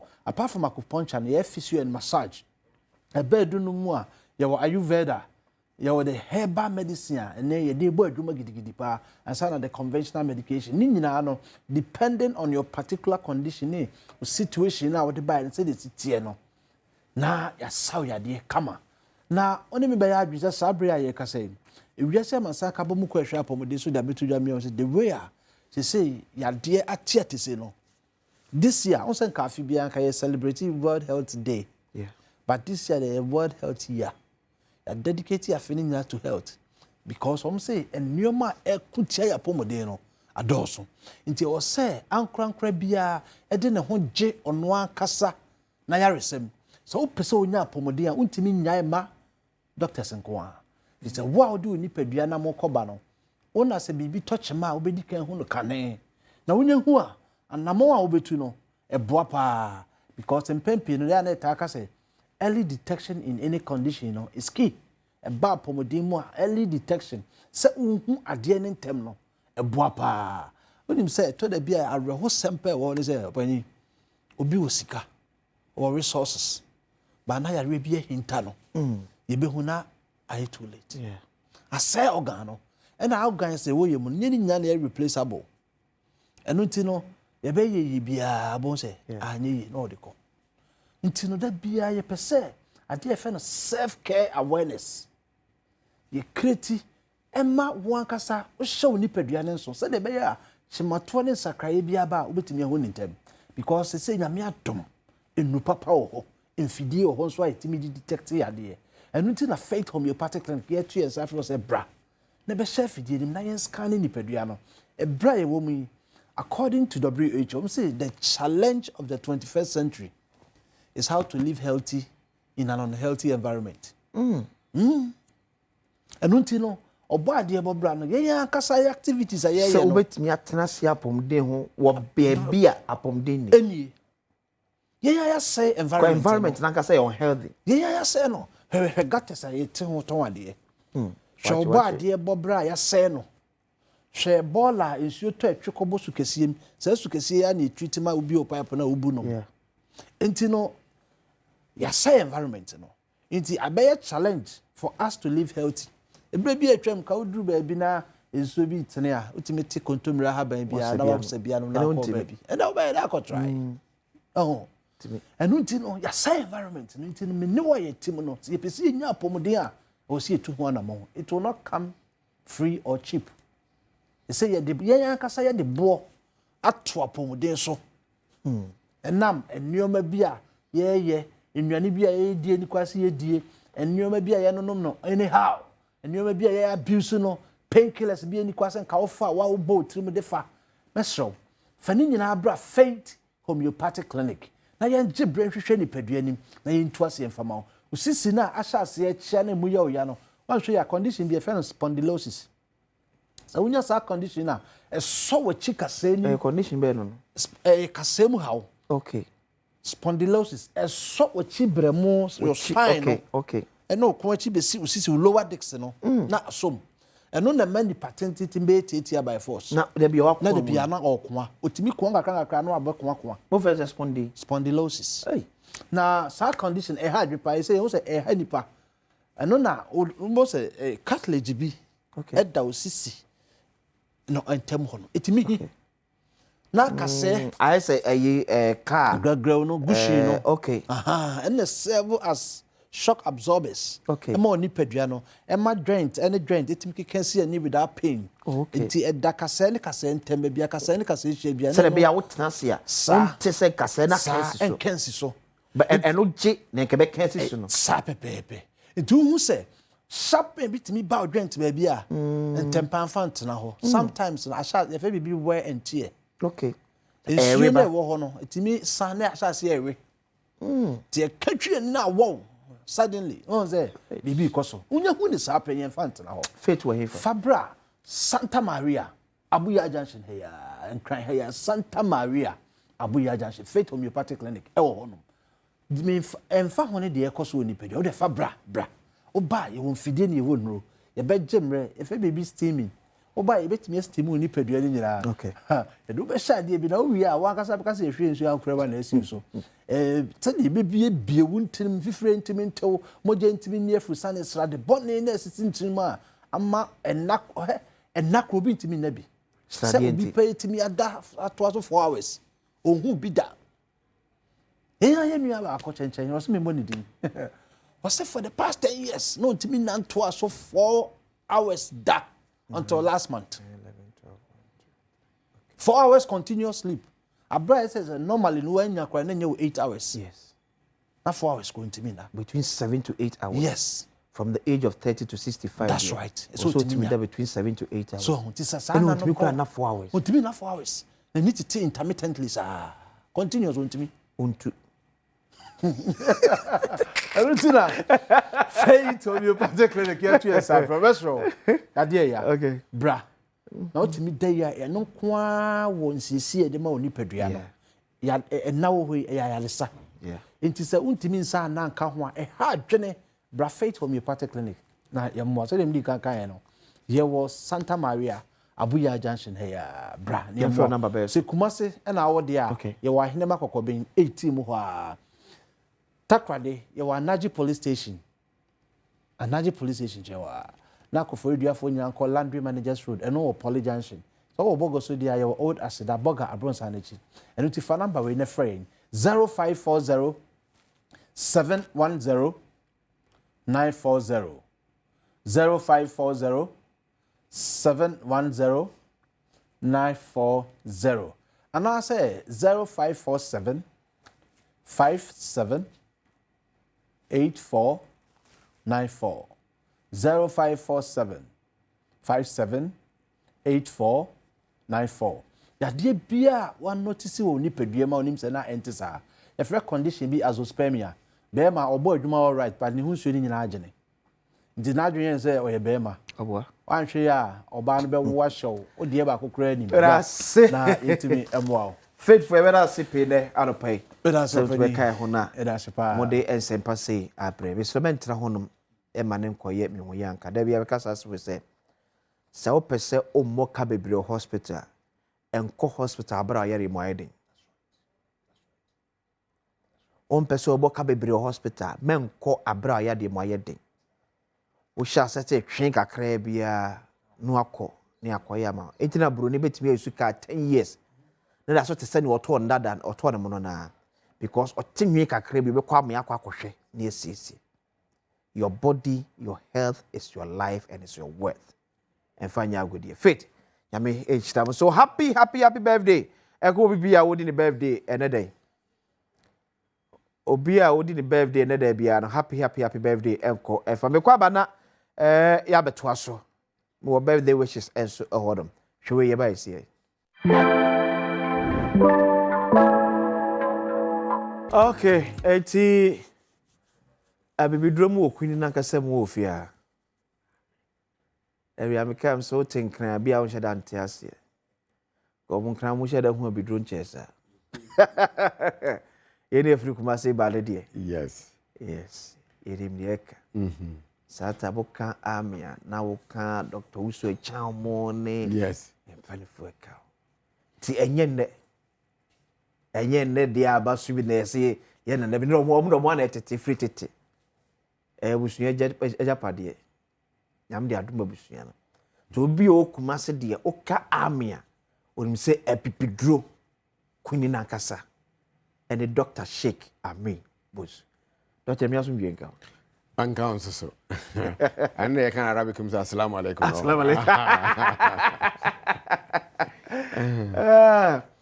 Ami boko de nyanko panda Roma nyame de dana se bebre se de okai wonam yeso na wasamanfo nyina yare free titi se de na okai me papa obia kanse na nabonso obia ni no na o ma msum ko sua dia bo me o kanse me mo ko bo PhD wom enti wo hwa bibifo da bibidro de the science ba mu pa private person or the science ba mu se oboko ye dem video hwehwe na ko te se de wako hospital pepepe ne mom herba no ne de mama no alternative medicine de ye na me ga say private man de me no the first person me de buy anenti ye de nyame ase se onti won fa yeso na on say yare da wo mu si ye de obi ko America when they dey America kra na was achi me prostate cancer power ya prediction say about 1 week will be and a place be software be catching on fan ko army Ghana no more fly no I don't know by yanko panda could you believe the next day the man was working wow this who we me nyina bi see ya na che say yeah na say de nyame ase okay na ye bompa ye no tokos no say or fire so say yare say amon for yare because yare dey ya na who so be yare it's no good enya kura na oteti ndi nyame fa so sa amanfo yare a na yemtie de nyame ase sen so ontonko so na onfa so sa amanfo yare da amen before I bet to us you ever be kubodi afa and real stroke. The rate at which an insane a kumcrofono. I'm no idea. Sen kai bone ba na yem fa ne serious so. Se e bapu to pro e na yen hu. Se hu aduro na yen nie o. Dia. Doctor, dia na ko fa stroke ya dia. Dia ba bebrebe. Yankopon onshira pa sa topic we ya o me discuss. Because who share on say they the whole world they come 6.6 million a year. Come the pass stroke. Na senior city and intino on say nessa na waka nessa no add in the whole world. On say the mechanically no physiologically no. One says a pressure cosro. Nin twino wo ya me no brain brain inti it me pie nemo jen you no go. I don't know that any friend hemorrhagic stroke very dangerous. And embolism or thrombosis no. And also there be a cholesterol bi aba na ebiati na mumoja no mu and am versus no they could do hono de na yakitu ani ntino na broko ntina ko say susan ya bibia broko no nzo no ko ti say anko ma be pene kwai anko no na ko gina hono one e tension betuma pae two abroko hono ama babianka moja na esisi duru na brain nya na nutrients na ye adwuma no na ayi andro ho anti andro ho a bonze na baby e control the brain so so and na control yenyo make us say 6 points no bia and make us say me pejamensa ni na communication fast through the nerves na ma we ni na ba anti say sa fa no ewu no because the generators edumu a enya adwuma bi anti sa fa no edumu no enya moja no na hono awu ayesa utimi enya anase ba ko bi won so clot no free brain mu as a result of cholesterol na diaba anase diabetes na bia etimi diaba anase obehwe na bia wanum sa bia na intinu aye dindin di asense ne mu no aye basa anase cigarette anase lifestyle onye didi sa onye exercise anajukura no di nti na wenu nyina kambo mu a nti ama stroke no kosro bebre kwala 19 years no wanya stroke nti ebesere se amamfo show ho history ye one ode onya stroke obinya stroke no yampese obi abinya bi yampese nko obi abinya bi kura the only chance hwe o pressure hwe ye ene fa kwan bi so anka wonya pressure no namo wie no ni udidi bebre na ofunu ayekotwe wonya exercise nka so ofuru udidi kura ochemu miensa mframa fa baako aduane fa baako eni nso fa baako udidi bebre sana wonya exercise na nam win bebre ko sia chibom na jukura chibom those kind of things no na say o family ne bi wo mu a who say there's likely who say with my you know what and diabetes and so ni na clot na American na cholesterol high cholesterol and into the more time we who say o ni so bru utini dwa gaga wo say wakoma e bopa wo say ofa baby start titriti to am ko wo say ko huntini say wo say aho e bopa who say ya fast na for bra amen scientific herbal or treated by the government and because all the bar nanko pandem the whole world you be free American in aba ne side thing because of say nerves no nerves Arabia ne side thing to say lupus multiple sclerosis and then they can hu na side thing but amen dey nyame adarom because of say natural no na use obrofo duro and he import to adro bia say free channel ye dey say import to adro bia yenya be na ya ni brana because say we adro a o tade free baby a o bere this country no and the economy ne bibia nti ye dey ye ne haya because of that nti the ambrofo nti man you know the bar ne etimi asa and nti the mepan say wunya bi ye fast never bra amen and say wunya bi na wo hypertension diabetes cholesterol say ne side din babia saa yare we no nyina no no arase entem na dia ba and oda it say eskimi wan no wo say ona no bi a chia kakra you free ade bi kakra now near about for so be any that kind of you know. I know you're skimming. About the war, no titty cacrebi. And now, and as a bit chill be, and now who be a titty be, often be, oh, you're confused be, but a short time like, and no sir, no, who is and Chebia, Yamiamwa, which when you're stroke no, and until now, we're not what to one amount of no army. Army, dear, no matter how, no ban in time, dear. Yamabwa now, when you're all stroke now, bar, undi from what you're in here. You have video, Emra say. Wash away more. Yango Badaroma, a bachelor Yariam. Now, said to tear. That's our prescribable medicine. Now, we show Muso. Muso 82 Kama. Organs in Yamiadaroma. 19 free with you. Copimonasi. 92.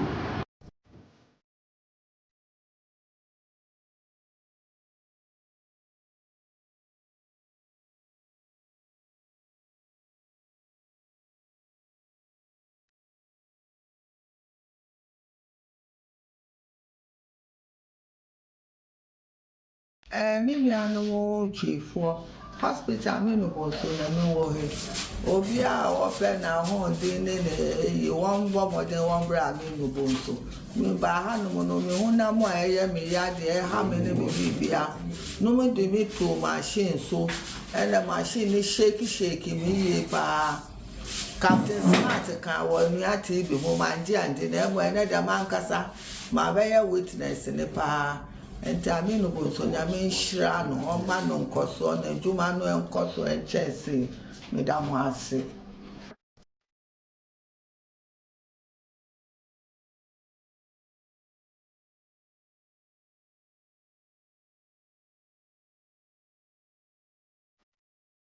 Also, that's bad in the but is it at all?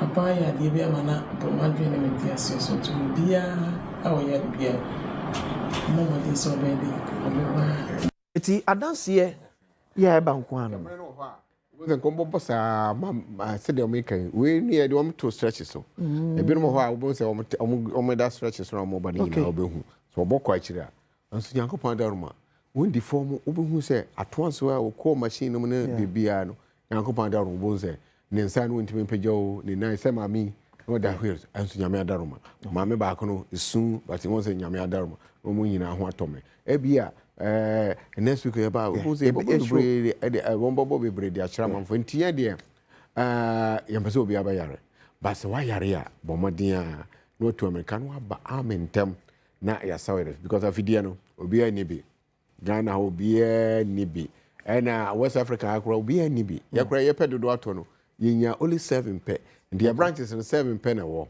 and your friend numbers here that's a machine na person ko shim na to one ho ton na ho ba wo o friend numbers is 0244 227192 0244 227192 020 722 9505 020 722 9505 0245 275254 0245 275254 once I mean you domain Senate flat in ho cut down to the road you know or the original St. John's now faka now so called Amina obi abechiro and nkrahayo mi no ba ko so wala shabi klagon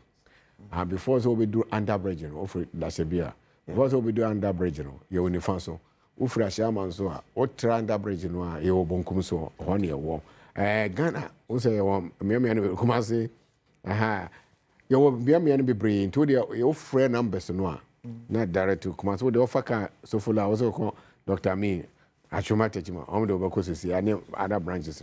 The numbers, no, and Abomodia, no, for 0244 227192 020 7229505 0245 275254. We say, I'm in there. Machine, yeah, dear dada, and yes, I go for machine way aba. Aha, auntie.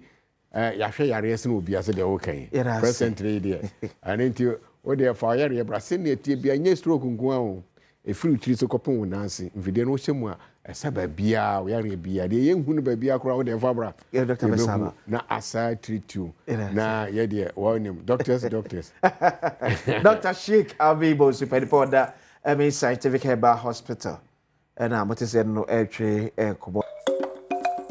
Good morning, akwaba sonko babedwe ma usepe jumezido the fancy do na ma badwi CCR ze entertainment hon komono ana yazero bro into no mu hope pa de bibiara eyeboko baby ma ewo no na yan konsem no mo quickly Connie Francis mami bi awo no wa fe 1937 when you can say 16th of July yara in Nyame Otunsa afre no na oyanyum to nyi san actress na ocha film so acting so into no onyum bebre to no credit na say hwe mami a American asem echo ya obi a ono o set a record ono no the first woman na okopay Billboard Hot 100 Billboard the first woman na okopay the Billboard no do into no obi a in history no wa genius no papa wa main hit songs bebre back in the days Connie Francis.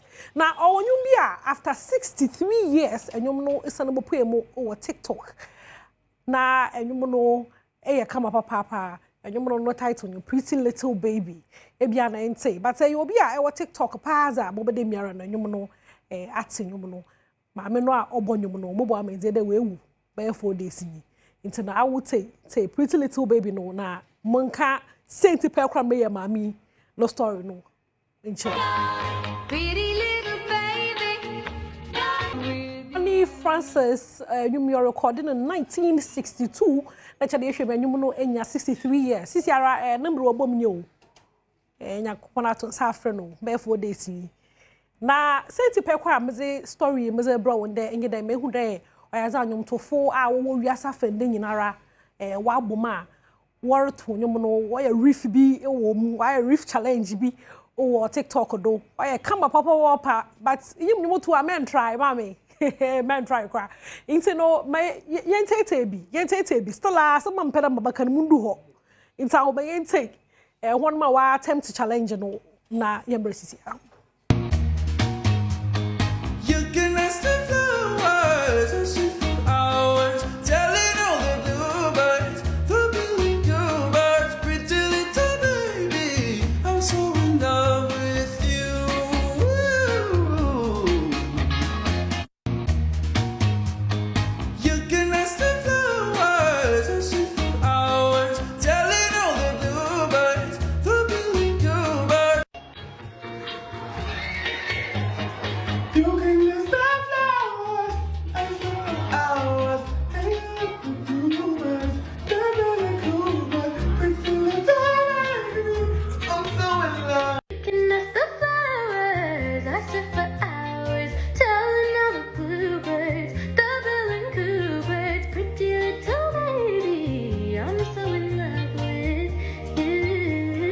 okay, it's a rich one. It's a bamboo. You can dance the flow. Hey, we now better. My young son and me fear Marco. It's a no challenge no record power TikTok or a camera. The honor can reef be honor flowers no stab your water no 1 2 3 1 2 3 be oh. It's no technical music director. Mo kino and sana Marco. But Zoti in there, challenge no record. And Ghana, or the yenya rap. O Chrome Hade, no one I Chrome Hade pa, rap pa, ye butum, wana. Kwame Eugene. E na agent no rap Ghana. For Kwame to the moon.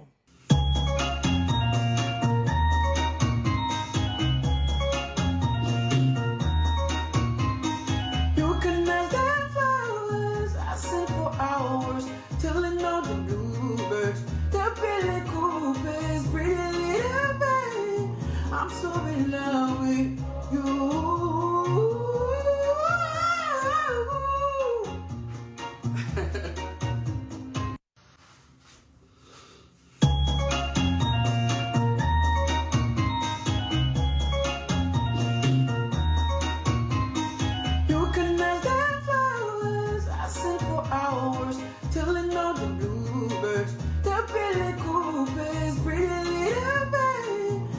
so in love with you.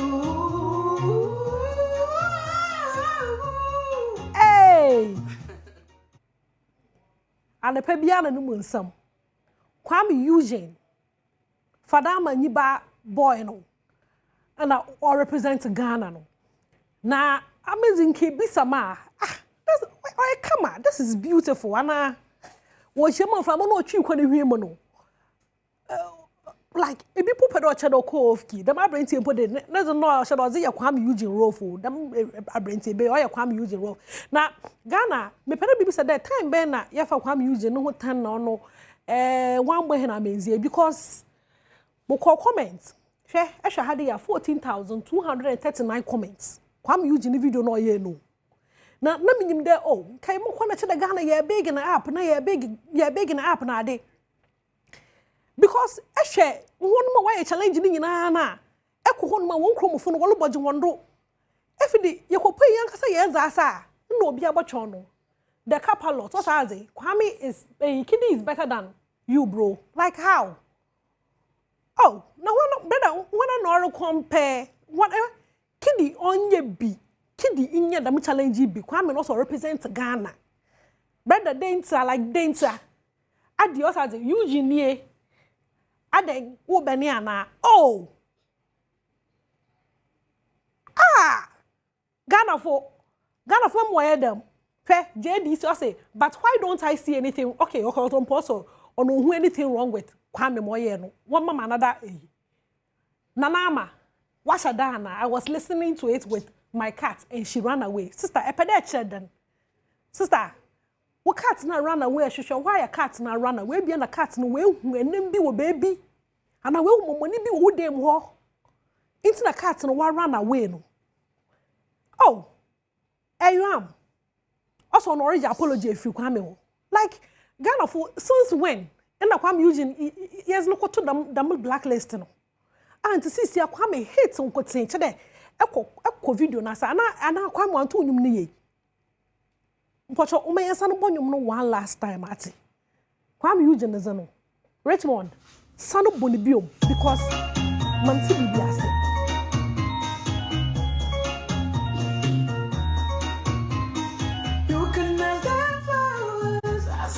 hours tilling all the bluebirds, the Billy Coopers, pretty little babe.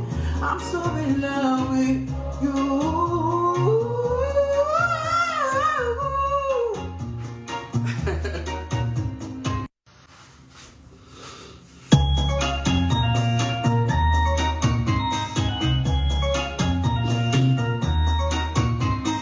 You can have the flowers I sit for hours. Telling all the bluebirds, the Billy Coopers, pretty little baby. I'm so in love with you.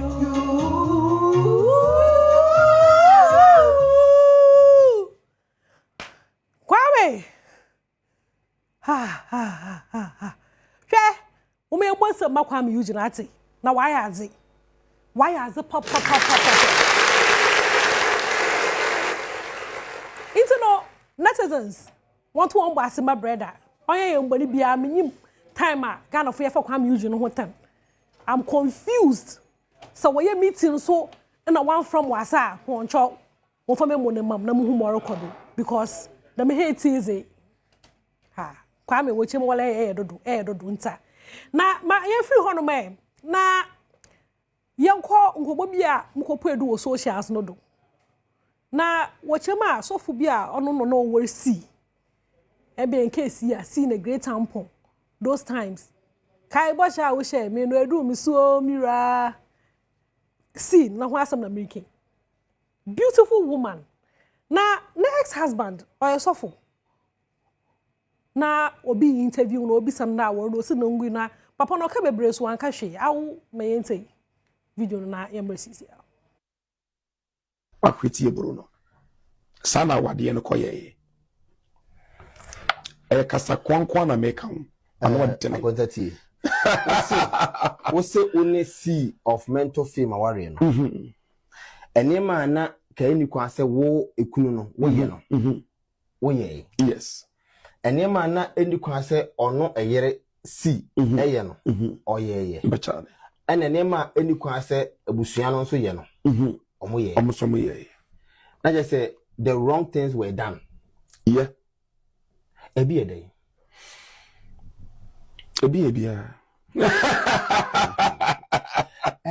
sɛ yɛsua adeɛ ɛna ɔyɛ sɔfo nso deɛ wowɔ dɔm na bia wasɔre ɛnnɛ yi ɛhu sɛ wowɔ dɔm papapapapa nti ɛnyɛ sɛ woyɛ sɔfo kɛkɛ sɛ wɔte office I can see nyame yusu and I could feel the testimonies amanfoɔ hyɛeɛ wasɔre hɔ nti ɛnyɛ sɛ yɛtoto ano kɛkɛ yɛ kasa nyinaa no menyɛ interview na meyɛ yɛdi nkɔmmɔ now ebi yɛ deɛ sɛ de be a obi a ɔno nso ɛhwɛ yɛ afi no nso kɔware mu no ɔde besua ho nyansa okay deɛ metimi ɛna mɛka ne sɛ ma memfa efutuo ɛne me past experience ɛne me nyame adwene kakra ɛmfa mboa wetiefoɔ kakra sɛ yɛdi nkɔmmɔ yi deɛ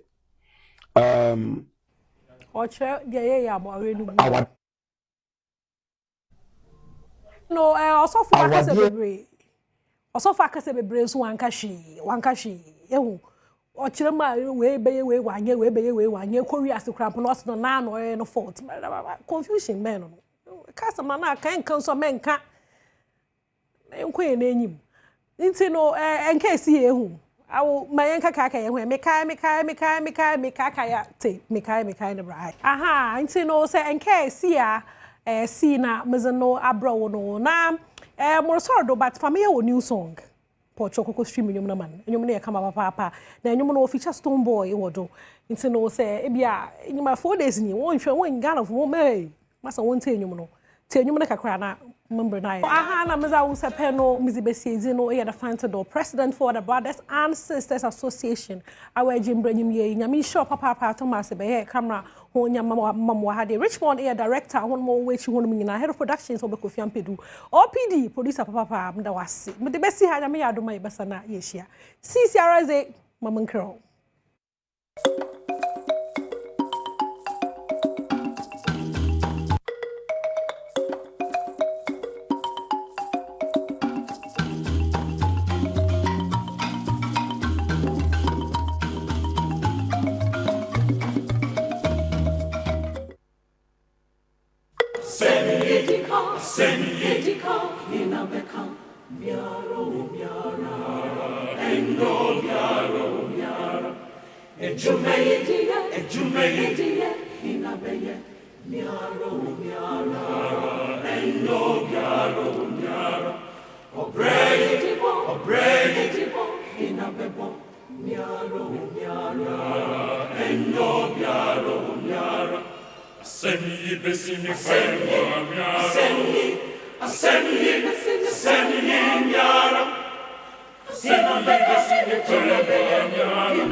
Asem yidika Inna beka Akwesi insia Commander 6 Kano seni atie ke yankoponi atiasefo so de so acheye the pressing show is on upo behwe upo betie obi ani je ho na have been created now double same January 2021 say me dey akwasinsia asem di kabre na addressing still on National Cathedral so tine yebedi enkomo afa the National Cathedral ho kuma ba bede ye bo e de awura eye the audit report no ankasemu yɛnkyɛ ho bebree isa sponsor ma hene kwabra sante wɔ kɔmɔ kɛseɛ baako ya ɔba abedie tie yɛnhyɛ da ɛnkyɛ ho bebree saa ɛne yɛbɛhwɛ n'apɔ ne summarize the audit report nankasa ɛyɛ ne yɛbisa sɛ audit report na Deloitte and Touche ɛde with regard to the financial statement of the National Cathedral of Ghana no na sebua pa ɛne sɛ pani baako a ɔmam hɔ anom okɔn mu a mabenim de ɛba auditing mu nsɛnsɛm a ontimi nyine mfrim na sɛ yan ɛna UN ɛpaw no as a member of their auditing team United Nations. The Dr. Eric Oduro Osai, or a former Director General at the Internal Audit Agency, or a lawyer, or a chartered accountant. So, a person will take you through the audit report, Deloitte and Touche at the Baye with regards to National Cathedral. And your report be on man bet me some ediaye baby. And what foot to pa NSA. So all the way from the United States of America. Mami kon zoom na me Dr. Eric Oduro Osai and coach and more Dr. Mwakwaba at the bar Adom TV so. Dr. Eric Oduro Osai mwachiano pay. Oh. Yeah, that's me talk, Doctor, me talk. Okay, me also actually TFO nyina. TFO also Joso that's what journey from the United States of America. Dr. We have taken you through the audit report by Deloitte. Efa National Cathedral. So bon to far. Di na catch Ghana for. Okay, but before I so enchia mo na menchia Ghana for nyina so. Audit report about National Cathedral no. Ni edi kan no ansana obekte audit report ni nyina ase no yemisa se National Cathedral no kra no ne bobre ne sen a public institution and also a private institution na National Cathedral na ewo ho no say a public institution say a private institution audit no a board no and a request say ye me audit omo. Now, Omoma Deloitte eba no Deloitte conducted near friend financial and operational audit. Deloitte audit from 2022. So from 2020, 2021, 2022 to 2023. And an audit biano ube issue near friend independent professional opinion. And a audit here. Who audit the financial statement? Who audit financial statement? We are no I express your opinion on it. Now as auditor, no who audit here in the course of the audit, no say you be who seen to be wo systems name. Ebi ajuma no mo ye no seen to ba kum ye no anami and say be wo. And no who be document here no. Na what chro krata dia mom ne friend no management letter. It's management letter no and now be document say. Me ye audit no me who weaknesses way our systems in him. Me who say bia e mo koto ade a mo nye no say. Me who say bia mo obi sika on your receipt. Next time no mo obi sika mo hwe say mo be gi receipt. Na wa tro e no e de amom. Aye management letter or letter of weakness. E no dan chen a uwie a financial statement na wa audit no. Na wa issue opinion on it. E no de friend no audit report no. Na ne amati say nipa dodoɔ no adi hu nkɔmmɔ ne sɛ ɔma mistaking management letter na letter of weakness no to be financial audit report which is not it. Nti me bɔ no tɔfa mɛka sɛ financial audit report at Deloitte ye no in the 2021 audit report of the National Cathedral no Deloitte express ni efre no a true and fair view opinion. They got a true and fair view opinion on the financial statement and activities of National Cathedral. Opesa okase and kuntebuona National Cathedral ebuye on their 2020 financial statement, you know. Bibia ni wa atochima ewo ho. Okay. In his view, no, it shows a true and fair view of the financial operations of National Cathedral. Nemum, Nioma Bakum Yenubi ne was almost actually in the management letter. Na ne ya kakra ne se enkomodi e koso nyina na matese amanfo kano. Dodo onwa emfa anhwe audit report no. Na mu management letter no ye di ani akosi so.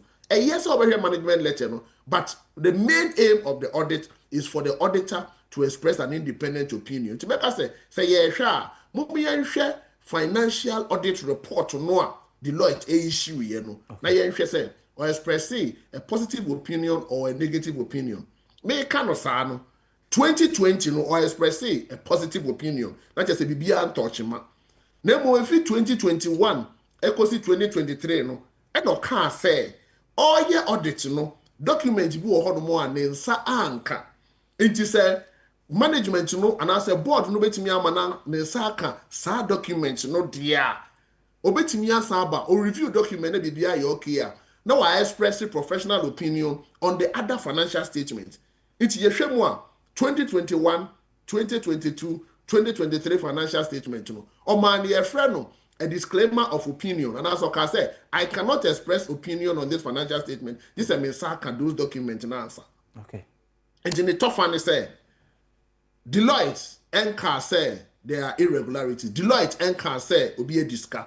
Deloitte are expressing the independent audit opinion on the 2021 financial statement, but or say or here other document, in Saka documents, you know, they are or by expressing opinion on 2021, 2022, 2023 financial statement.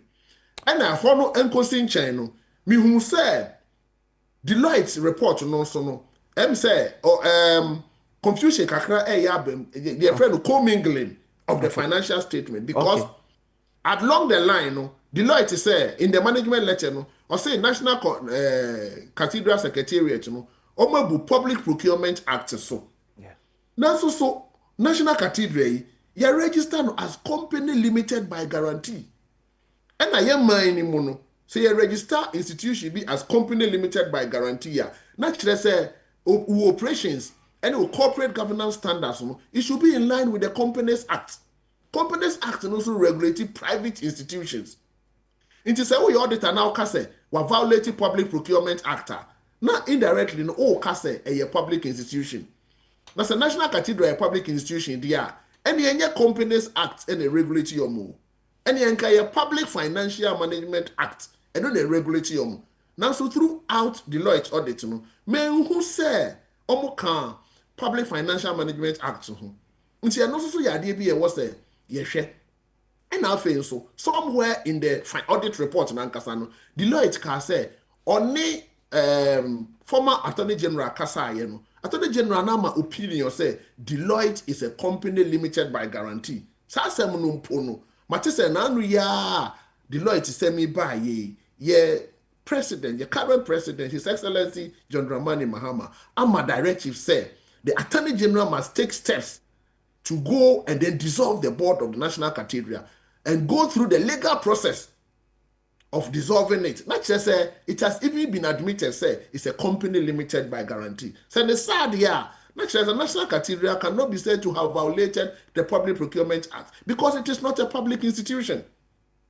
Finally, Niamekandi said, audit now Deloitte be or year up to 2023. It's ye be here say ye be 2024 audit. Near say year up to ebia May and now June of 2025. And no the be my year bibia any so about National Cathedral. And the last one, ye ko ye nimono. But he said, the current president has given directive, say, Auditor General enco conduct a forensic audit.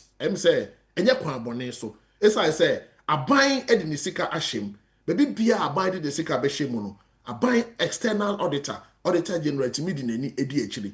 Then mum sa auditor na me say external auditor and Auditor General be no. Auditor General no ebekwa ko hwe a buying sika or this share National Cathedral mu no ahwe so mu use no say.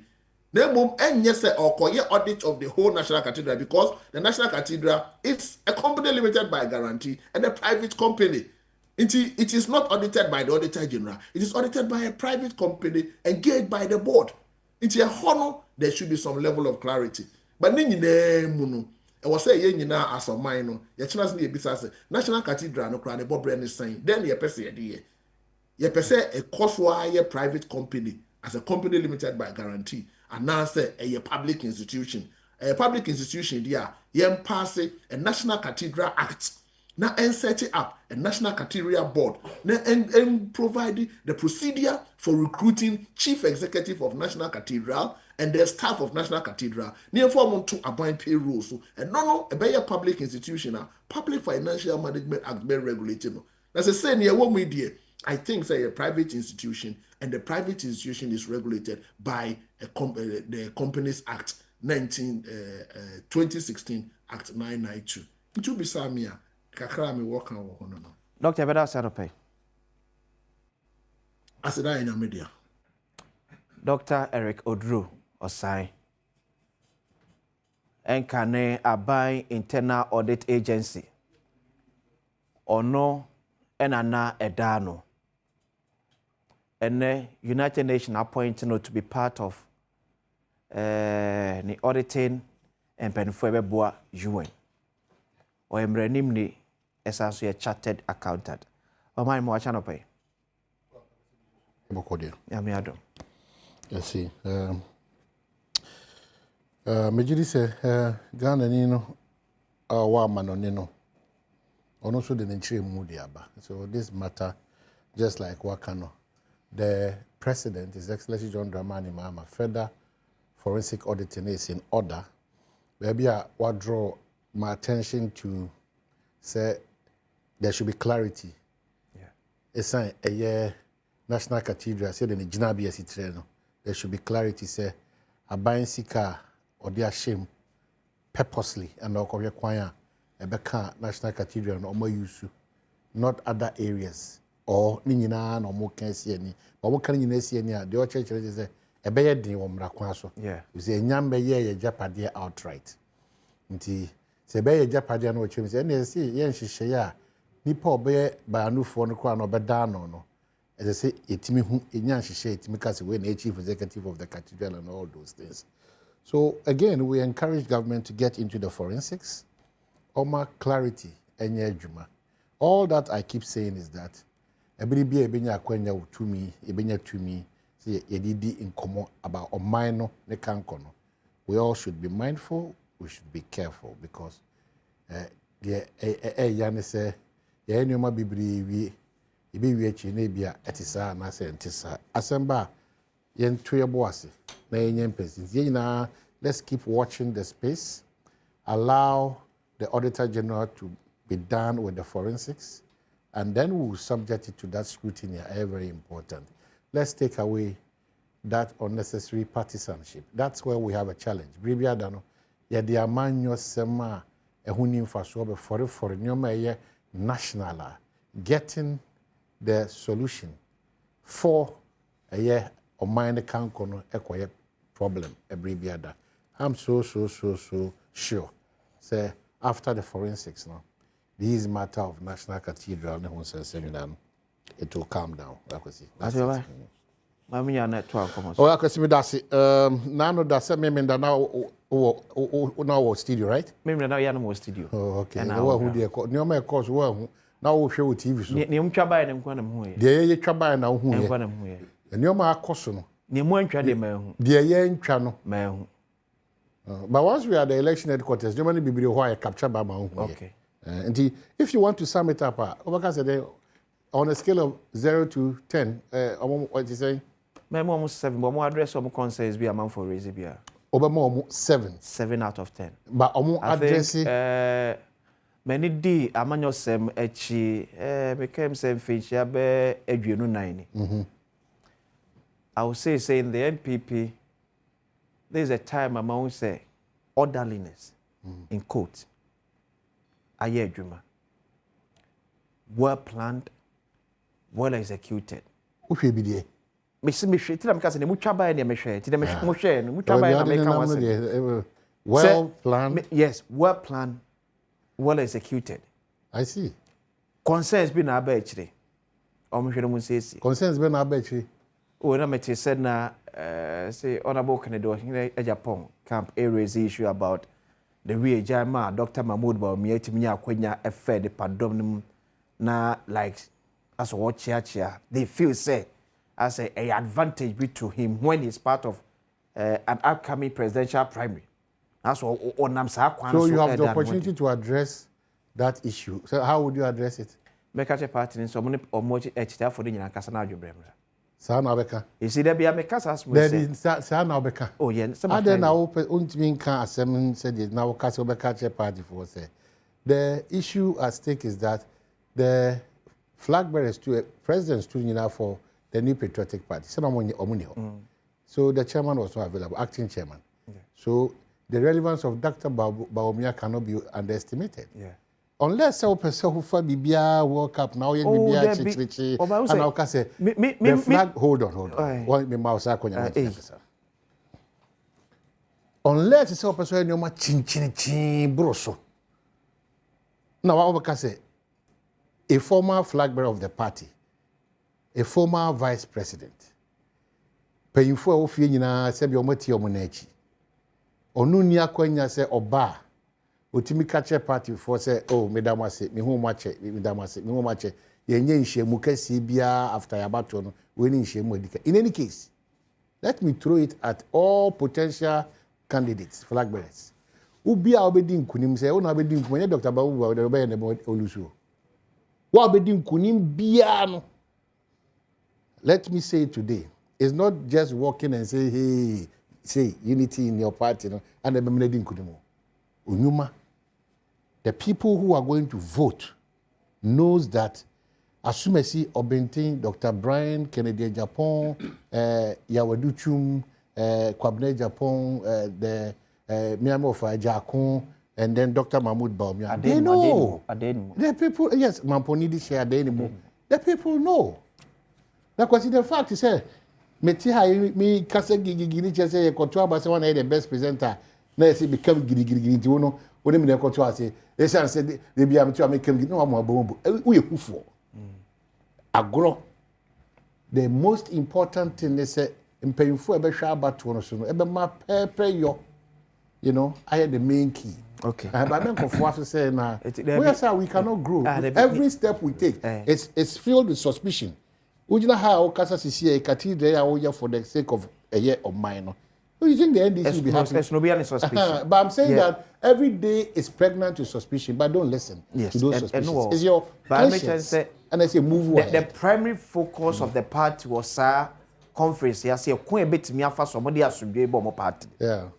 Etina because usa no pe wuchirem say bi obi o yekere ya pon chita ni e bi onya sa chire mu so etina make say e ye part ni mpanifo asede say wo bebe wo chita afọ that yes na o ka enwuma no enwuma de MP beka to say 2024 beka say despite all odds ombo enwuma pa wo mo so jitum pefe say wo mo krofo bi wa ya odie bi e show makoma mu ntino man pia bonde kwa meto aba. So the issue ni say obi wo bibi a on tia. I think it's even high time beka said natural all party followers. Sa media no udi ya senga MP by NDC by nka ye. So please, it is developing the country for all of us to be beneficiaries. Or anybody the papa tia say no doubt about that. Okay. But that does not mean that it should be at our expense. Na the nipa omo to abano but to twen and common come mean in common bidi. Nipa omo to abano. Are they saying that party phone kwane to about? So let's not even go there. You see, but in Pentecost, central phone so makwan manu baby to party for team. What the guys over there? Odia or them? Hey, Odia said the MPP buy no didn't Odia. Now the NDC form Odia is here. And no how something. So why are we worried about say Odia? Odia because of how we are practicing our democracy. When your party is in power, your expectation is that NDC function Magana for do na ho enye enhare omo. Eno ho yade no. Ba wo di yade dia. Eno ho yade no. No please. Because the party buy no man e bi odi ni dua na ma e everything cheap. Omo di akire bia omo ye na the party buy one hwem. When the party na e ba se be hwem. E ba se be hwe Ghana for. Onso ye Ghana ni. Obi ansi ho kwa. Esanse wo o papa tia sinti no. E den a obenya edge eno kwa kiti over the others. Akukwa oben oni no di abebesere. Ba abebesere no ye di am na bro. It's like oh no ade no say ade power na party. Bi na mo ye no eno ntina ene say ukopie me if I want to take a walk to a minister or to go to Jubilee House just like it happened in the MPP era no. obi be busa say ah na wo so wo ba ha bi what say on say chiro man no as if says aban wo so no and next wo no unya full member of that aban na uni ho kwan say utimi kura ka say o mi de obi kona mako say so afọ we kura bit ma bona ma adwuma bi opese o ye watima they strange in this country oh my yenti say even heaven enye obi na be ko bi even for heaven metuto yemfa spiritual analysis hold on odi abami shim untimi mfa a spiritual exercise and physical exercise hold on nipa anamoto bia wutu bia their effect it is endis na wudi akire a hunu say there are consequences MPP na wudi akire a hunu say there are consequences and no dey natural o man nchikire e wo ho but nipa ode no wasi wo abo afode de ma NDC we need power who can chance opportunity but na say ba ko a yemfa kuma MPP ni no believe in Baumia there be nobody saying that you see that is where yenso ye mo amani that opportunity is called national cake. So if it is for one, we look at the ups and downs. You don't necessarily say at that material moment, you know. Say this is a square peg, I did a round woman. We should look for a Ghanaian to be that. Any different? Yeah, but why? Any different? Claire say me could dia kwesi. Edna wunya honfaso. Edna kwabla buchi nya honfaso. But I should not abuse it. And no ne ka say, untimi nkofa ire no man no na wo fo nkwa betwa wo ba mu hia. Please. It will your mamponi do buy na be president mamponi. Mampon for nkwa dey this. Once some year Ghana for nkwa dey qualify.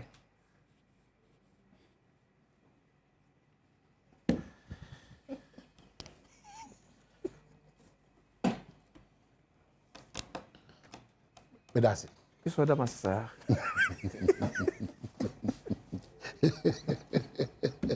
Jela kwa bana baby oni ba ko wi dey say ma bo fo be me asere kura o o si so ajana jones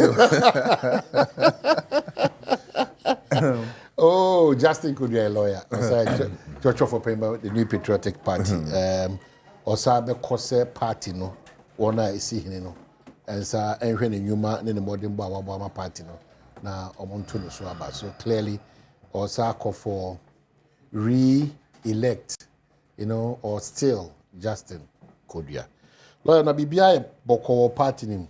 My medas na mafa akonya weso. Achia ahwefo no pay omo hwe e wa Adom TV. Na machia wososo. Nyakopa Adom me ho ye pa bibia so ye edana kwam. Nkwane ahode wo de. Aseda na ese de manyame. Ti bibia e boko pa. Well, but why has it been so difficult for us to get copies of the Okwe report? Why? Na my so was na Kosibutri report on Saka. NDC for Kosibutri report. Yeah, no pay only questions. I'm not ending well. All the master, I'm not ending. And I put what here. But that was the report. Amujina so amudoye reform. See, it would have been fair for all Ghanaians to analyze Munina Suamudi and Nankate because they had it's not the best. Because we are a potential government in waiting, and the report is it a public document or it should not be? There be it's in a public for the party. Yeah, for party and a party no crano. No biana a bit me. Oh my the Naset Chani Titia. Amayoko Cassette is MPP. Yakwabatu near Wabemo.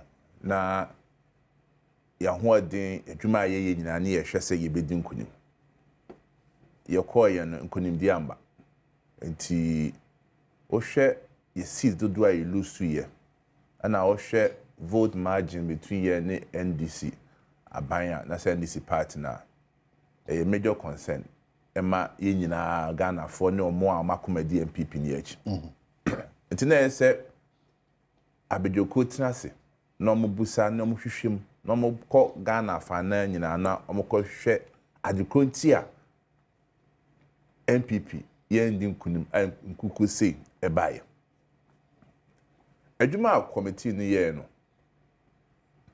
ejina fa pembe miensa edikan omo ye ehu ade poti pa esiya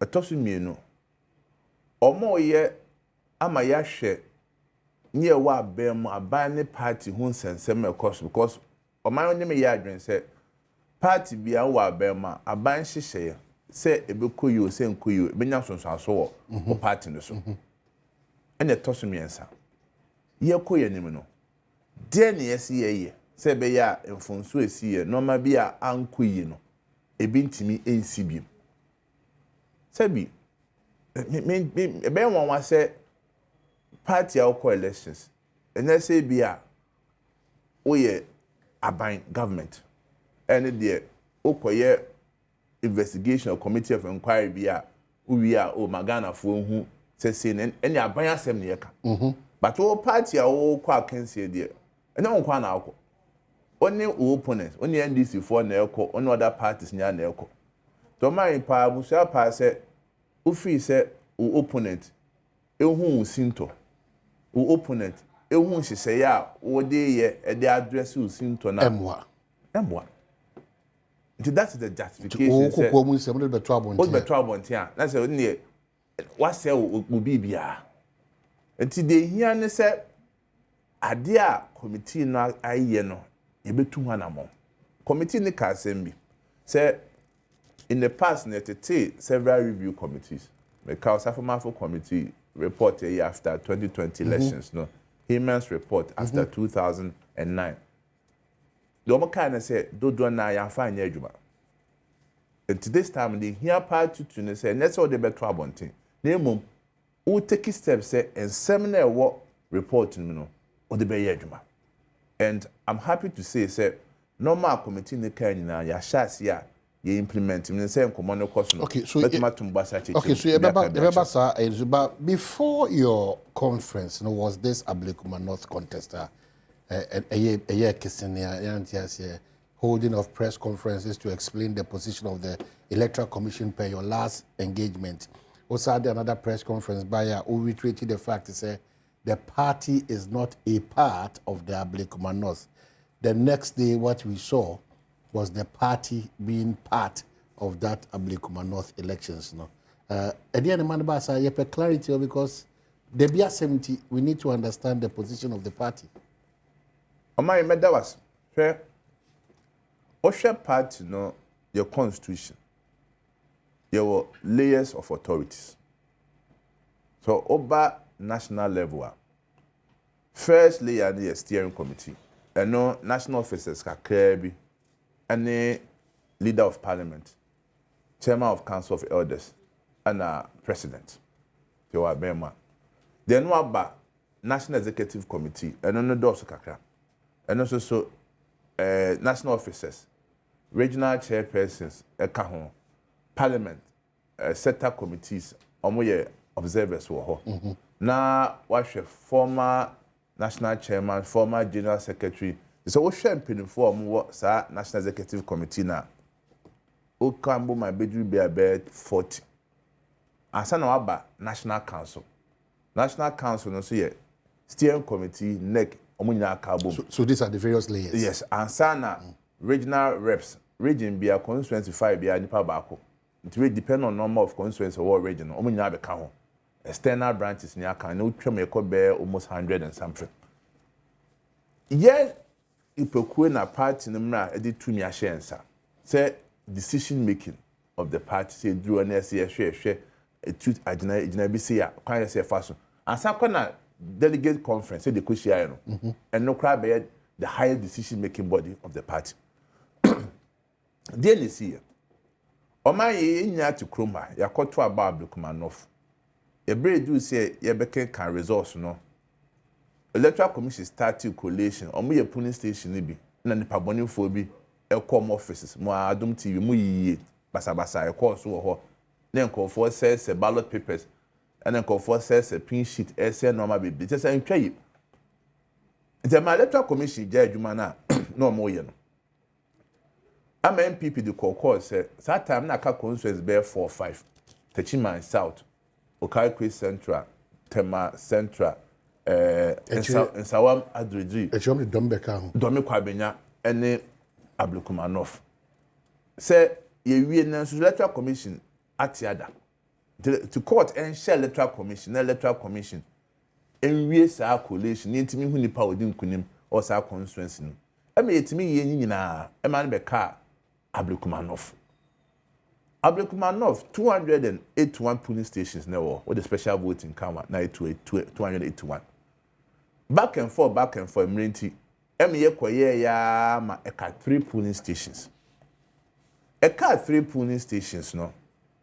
And I started to die because there be electoral commission yes from ya.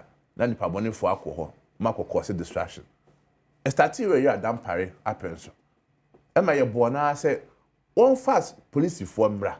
Ko the electoral commission for here na say omunya bambo. Because you are down pare happens.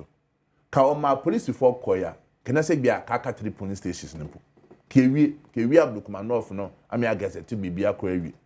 Saa no want manya NDC amayi ni free ho. Yewra yo hunu buy the same thing. On so amfa bambo fo anko. Be 3 months ye to a won koda. Ye ko share wo electoral commission wa. Electoral commission confirm aka 3 polling stations. NDC force there be omo ntiase. Omo de omo pese koye rerun or some polling stations wo. Electoral commission there be etim koye rerun. At the end ye mana be catch 3 no. Mo agent for you. Is that what the electoral commission said? Oh yes. On several meetings sir, you know mo ye. To the extent say the true carta come on 3 June. Ebusa electoral commission said you be say current update, in current update on Ablekumanov. Emma omo true carta breme. E can say omo de aka 3 polling stations pe no omo wi. Na omo hwe say Ghana police for edi bambo emema omo. Ene pe na aka. Emma me true carta ma Ghana police for emma so ka say I didn't know my ready now. They have been served of a notice say NDC for the assembly court. The NDC for some court omo ebe site contempt of court. That was Ghana police. Emma Dr. Bosman called parliament. Eko G2 me say aka 3 polling stations. And see, now you want no free meeting. 1st July. You koya. After the 3 polling stations, no. Aka could do 19. And the busa say, there basem. I almost say omo presiding officers do or her. Oma am verify pin sheeter, your parties in the buy, and this can copy parties in the buy. And that's but Sassi ma working there, and it be crazy that one can Sassi more that's aka 19. And see, yet they do too much in you. On my head, there, one said in previous meetings, sir, your electoral commission, I want insist say aka 3 polling stations, no. A corner could use a statement, and then this focus on one plan. So beside there, into meeting in Shedda, near Sambre. And see, then Nasa, first time I catch say aka 19 police stations a query run. Kayesi and Tiasia, said the old man this before audience, no. How to meet in Shedda say, young Cordon on near there, yes, Sambre. But all my opportunity, no. At the chin, I'll say, what the release about 19 polling stations, young Coto about. And then MPP it's not say say bi o man kwase ebo ya say ya to aba 281 polling stations na MPP yet must scan your PCT now of all the 281 polling stations e wo ho na yenim se yedi nkunim be 414 votes na nipa bone ni na wonu se wodi nkukuo no wakwashi electoral commission ballot papers collation center ho omo cause chaos omo cause disruption say be man menim say do city o kanokre busa won say the party ben pa na edi nkunima obakwashi ballot papers obaka so kwose pin sheet obaka say bre electoral commission be so collation bia no asman call for some to asem. But police for have they found out sir nipaku ne kodi say adwuma na police for nipaku mo di say adwuma no but omintimi nyo mo hwe. It cannot be entirely correct because that will be the response you give me. But I'm saying, say, police for ABC Nano pay, Omon Hunu, Sa Nipa, about to Abram could decide to trust them. Mr. Mahin, police for in Parkom could decide to trust them. Then so many in your shape. Do you know, conform question to trust them? Me say, NDC for, or my hand, any Nipom quest idea. Ghana Police Service or more shame when perform could decide. But do you know, as a matter of fact, one could decide, man. Me say, Adom TV, Adom TV, Muye, or Payambo playback, Electoral Commission Office, omo a na omo ye tu trasem e wo ho no upa mo bo a obi abehu omo. Okay, so maybe say because the police ababontin say they are now analyzing nano da to trasem course no video na a call on Sakano to get to the perpetrators. It's a maybe say you see any sad there no say be ye adwuma say nya adwuma de ejama you right won in police for. Because question you say omo share ballot papers e wa Blukmanov. Omo no do to trasem e wa collation center as far back as January when eba February nyina no. Obi bobu say there na esi omo asemo. Blukmanov dey talk 2 weeks ago ya. But before 2 weeks no there na esi. To my me ba man anu si wo ho no. Until it says there be it will be a dangerous precedent on the part of New Patriotic Party. Any Ghana's democracy say you better for the Electoral Commission area. Because what it means is say we are glorifying disruption and chaos. And to say 2028. So my oceana will lose constituency be now free so winya. Not yes. Not yes. O ko be a ballot papers one wa kwese no. Electoral Commission office na benya no asort wo bu omo anu apamo omo. Say pin sheet na benya no atete because at the end of the day no you be see an say we say ade enkoto aba no foforo. And that's the kind of precedent the Electoral Commission has set. Until at times na say there be apako 70 MPP 1992 ye koto aba ye hu say there be aba ne ne ndi ye no parliament ni akwa ya mbokote. Ye bokote ye. Let's keep go for brain. Yes, e share no ma me ba 96. Ye call 2012 election petition. Ghana for nyina hu ya asema ye de call ye pin sheet ye de call evidence ye de call ye no. Ghana for nyina hu sa asema ye ka na nyina so wo so. Empo kra ye butia ye kra no. E ma yes aye hu ye adwuma 2016 abatu no.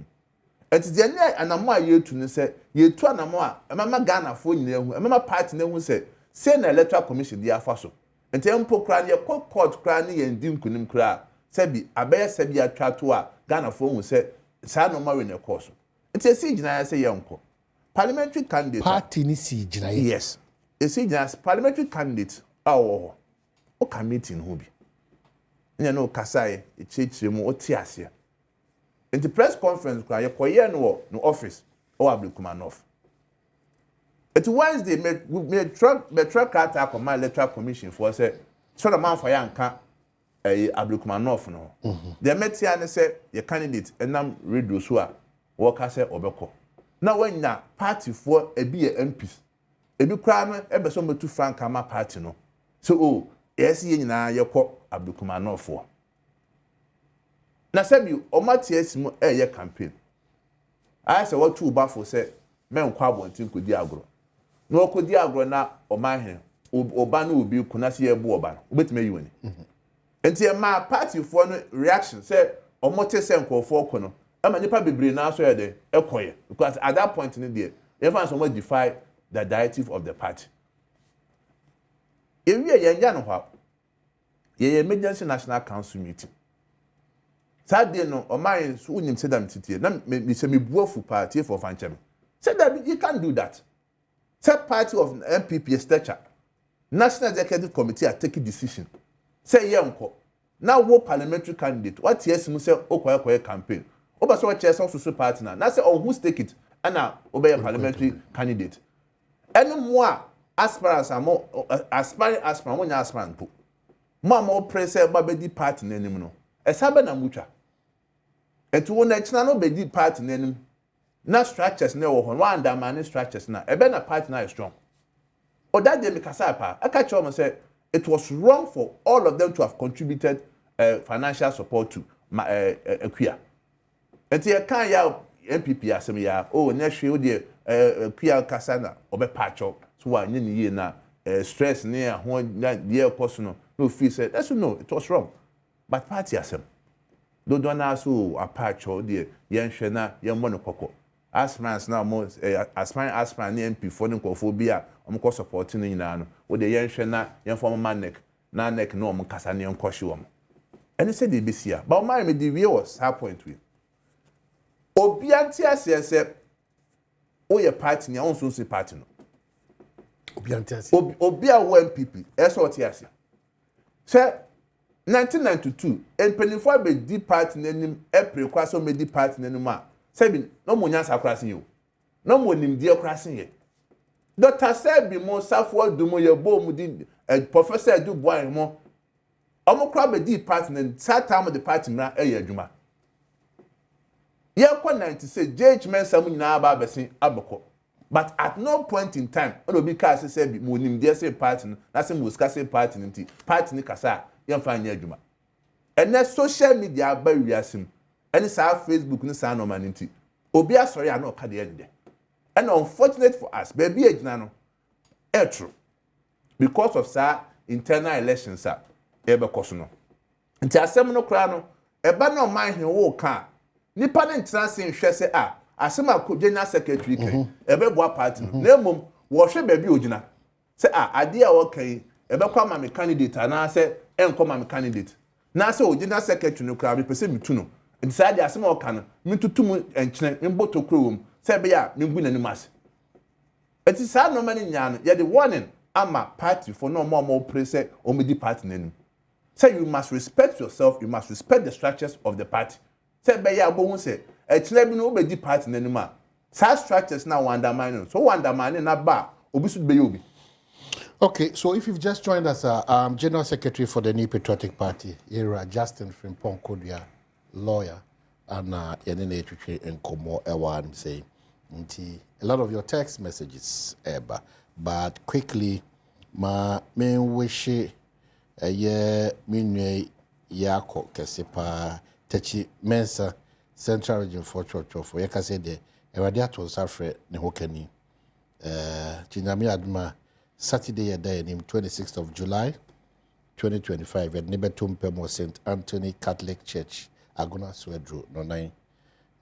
A weekend way, young Kotai in your techi mensin echi, a brand who can miss comfort. Ampa, a radiatonsa at the Afreno. A fee, a year no, and she share and Cassade, a Becoso St. Anthony Catholic Church, Aguna Swedru, 1 p.m. None the question than no ya call and Nasia Sumwo St. Anthony Catholic Church Aguna Swedru. Ebushia bese shia ewa Aguna Swedru kosia dana 1 p.m. no motimedi eho inkitahu. Dr. Engineer Nana Atwata, Doc, a long one, but I'll have to read it. Good morning, Omahini. Permit me to say thank you to General Secretary and his team and the Conference Planning Committee for a fantastic conference last weekend. We are on course. Let's remember, after every disaster, whether natural or human, 3 hours come to play: response, recover, rebuilding. After the 2024 elections disaster, the MPP as a party recovered from what went wrong by engaging party members. Recovered through the process of Mike Okwe report, among others. Now is the time to rebuild. A long-term strategy for Victory 2028. Let us come together to rebuild in unity. And Abrewa, MPP Communications Team member, OPK, all of you are a lot of the text messages. So I'll read it. And this one says, good morning, Omahini. Do you know that Dr. Baumia's flyer was removed amongst the flyers of the rest of the former leaders of the party? This was because of supporters of some of the will be deliberately took and created the impression on social media that he was being favored to end that mischief. Dr. Baumia agreed to have his flyer removed. Kwame Ejasante, I don't know, should do we a day about. General, so 16th was the day, is that correct? Was it 16th? Saturday. July. Yeah, Saturday, Legon, and I'm Kodi Juma. The end, I'm 54, and I'm 4, and I'm be film. And I said, maybe 54, nipa do not imagine Chrekoe. So 1% such like about one MPP Amanu could one 19th July. 19th July, thank you.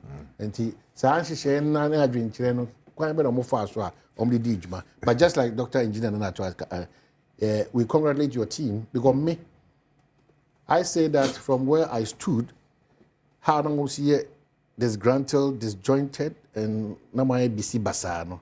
I expected a certain chaotic incident there, but I mentioned the more multi behave within the confines of a more share my baby community. Congratulations, but I didn't know person Monsaka or Honum. You see, didn't free fallout from era Professor Michael Quay review committee recommendations from the buy.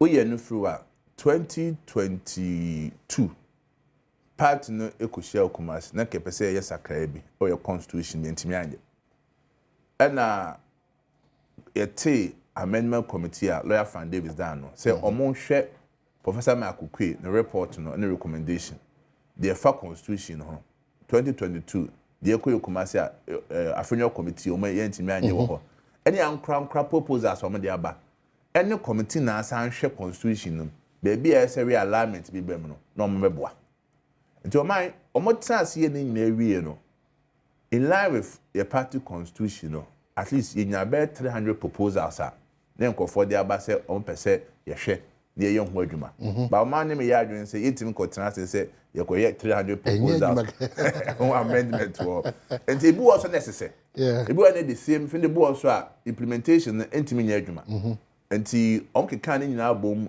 na you grouping it into motions some motions no and e koye 56 motions then na say say on my party leadership sebi nkuku eba no enye yede ye nyina no biara ho bia moto ho ene yenim se adwuma eda yenim 2028 no on my adwuma kese mo bia ndareti se oh ye nkrofo anto aba until 2028 no on be sora aba beto aba keke e mo bia nyina adwene sa mo bia nyina adwene sa what be show timi so 2024 you lose CFS and nkrofo am beto aba ne sa no man until 2028 on ba beto no ene sanity ene rocket science ese wo party na wo tu anamon bi na edi kan no nkrofo hu se wani abre se opetumi ene tosu biem ese wo hyehyɛ o normal ye na nkrofo hu se party na yakono asundwe wom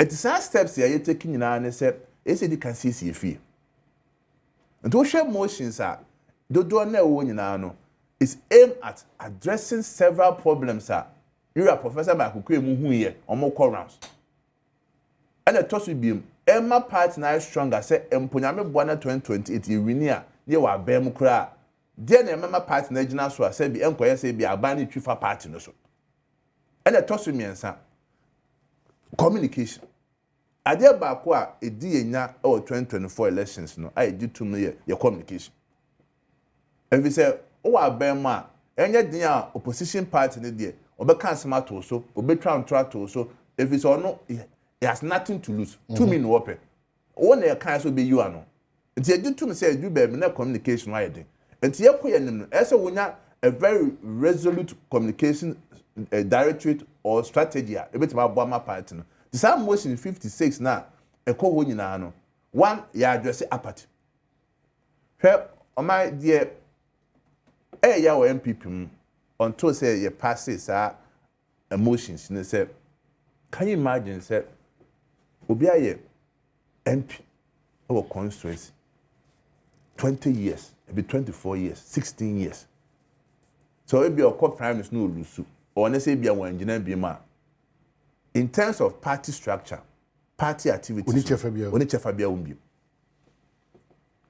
yon kofobia on be constituency executives 92 ne mo dempa constituency bo a enkofo na de o musika mo japade bi tonton mo japade na mo de bo a bi kwa ware oguye e se na MPP na de o makoma so ene ipa kwa ne former constituency officer party ni bibi akra ya friend because SMB ye koshia disgruntled former executive somewhere in 2024 penny SMB a work kan se jena party no mo ni ndi ni ene MPP mebusu am kwa kan PP asema na ebuofu ebi se me obi an se former chairman ekrom ha me na me de MPP ko ho na so me nya chairman BMT MPP for kra ba me krom akra ebe meeting kwa mbo mama ne na mebusu afọ sere me so roku kra o mu twi kra o mu frem me kra se opani so bra betwi bi enti sa penifo ne nkofo bebra o mu party mo tedai no ene if some motions ya tum se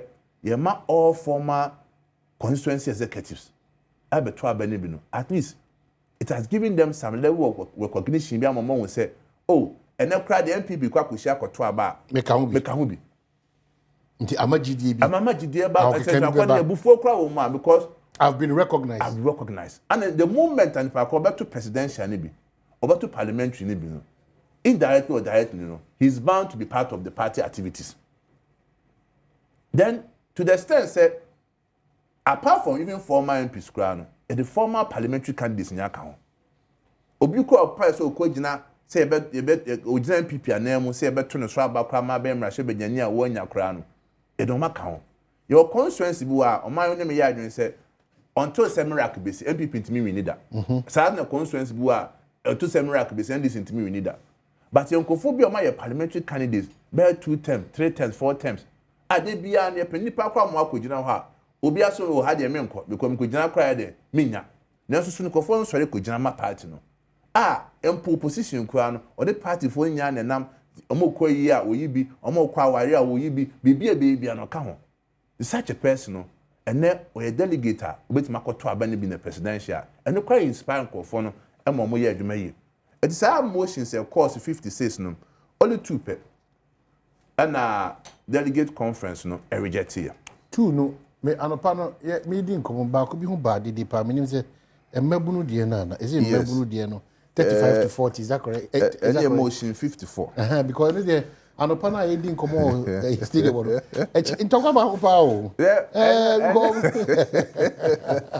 I don't know because in fact the current national youth organizer vehemently opposed the age bracket normally by 340 and 35 or feels very, very unfair. And any support. And the senior admin said the National Youth Organizer can you support one power. Since I know in because I'm more interested. If you say, oh, share Ghana, my or my Sema, Pablo or Kobese. What's that 40? 40 could be 50 crown. All the National Youth Organizer. But you cannot compare how much you share to that of the NDC. Yeah, sure. NDC is the system now. So, I want to can see. I say, then time Kobo under 17. Yeah. Now, Kofa, Penphobia the 22, 23, 24. Yeah. Now, Rock of 14 years, for 16 years. And the party that says them, Sam motion with you. And idea, a bay.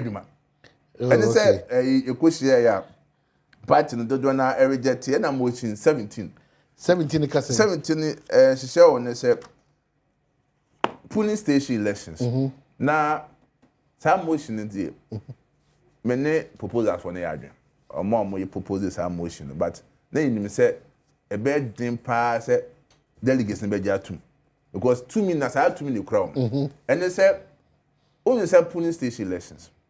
A constituency executives and a supervise a conduct. Tibayesu who said there's a bit of conflict of interest because all kwako share obi oba to swaba. Say bi kwako share o man so international say uko share mo obi a no beto abatia o no aba be executive. Yeah.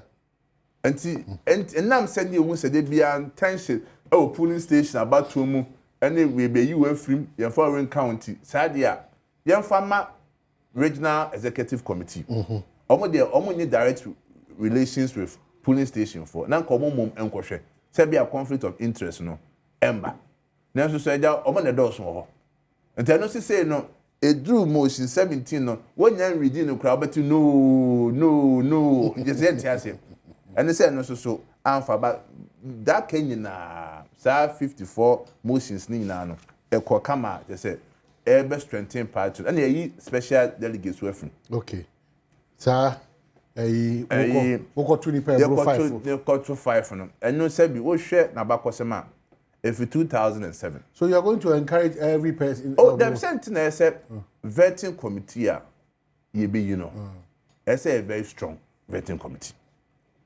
No be akeke no say constitutional membership ni be chairperson of some standing committees of a national council, a member of the vetting committee na nipa 3 be the count.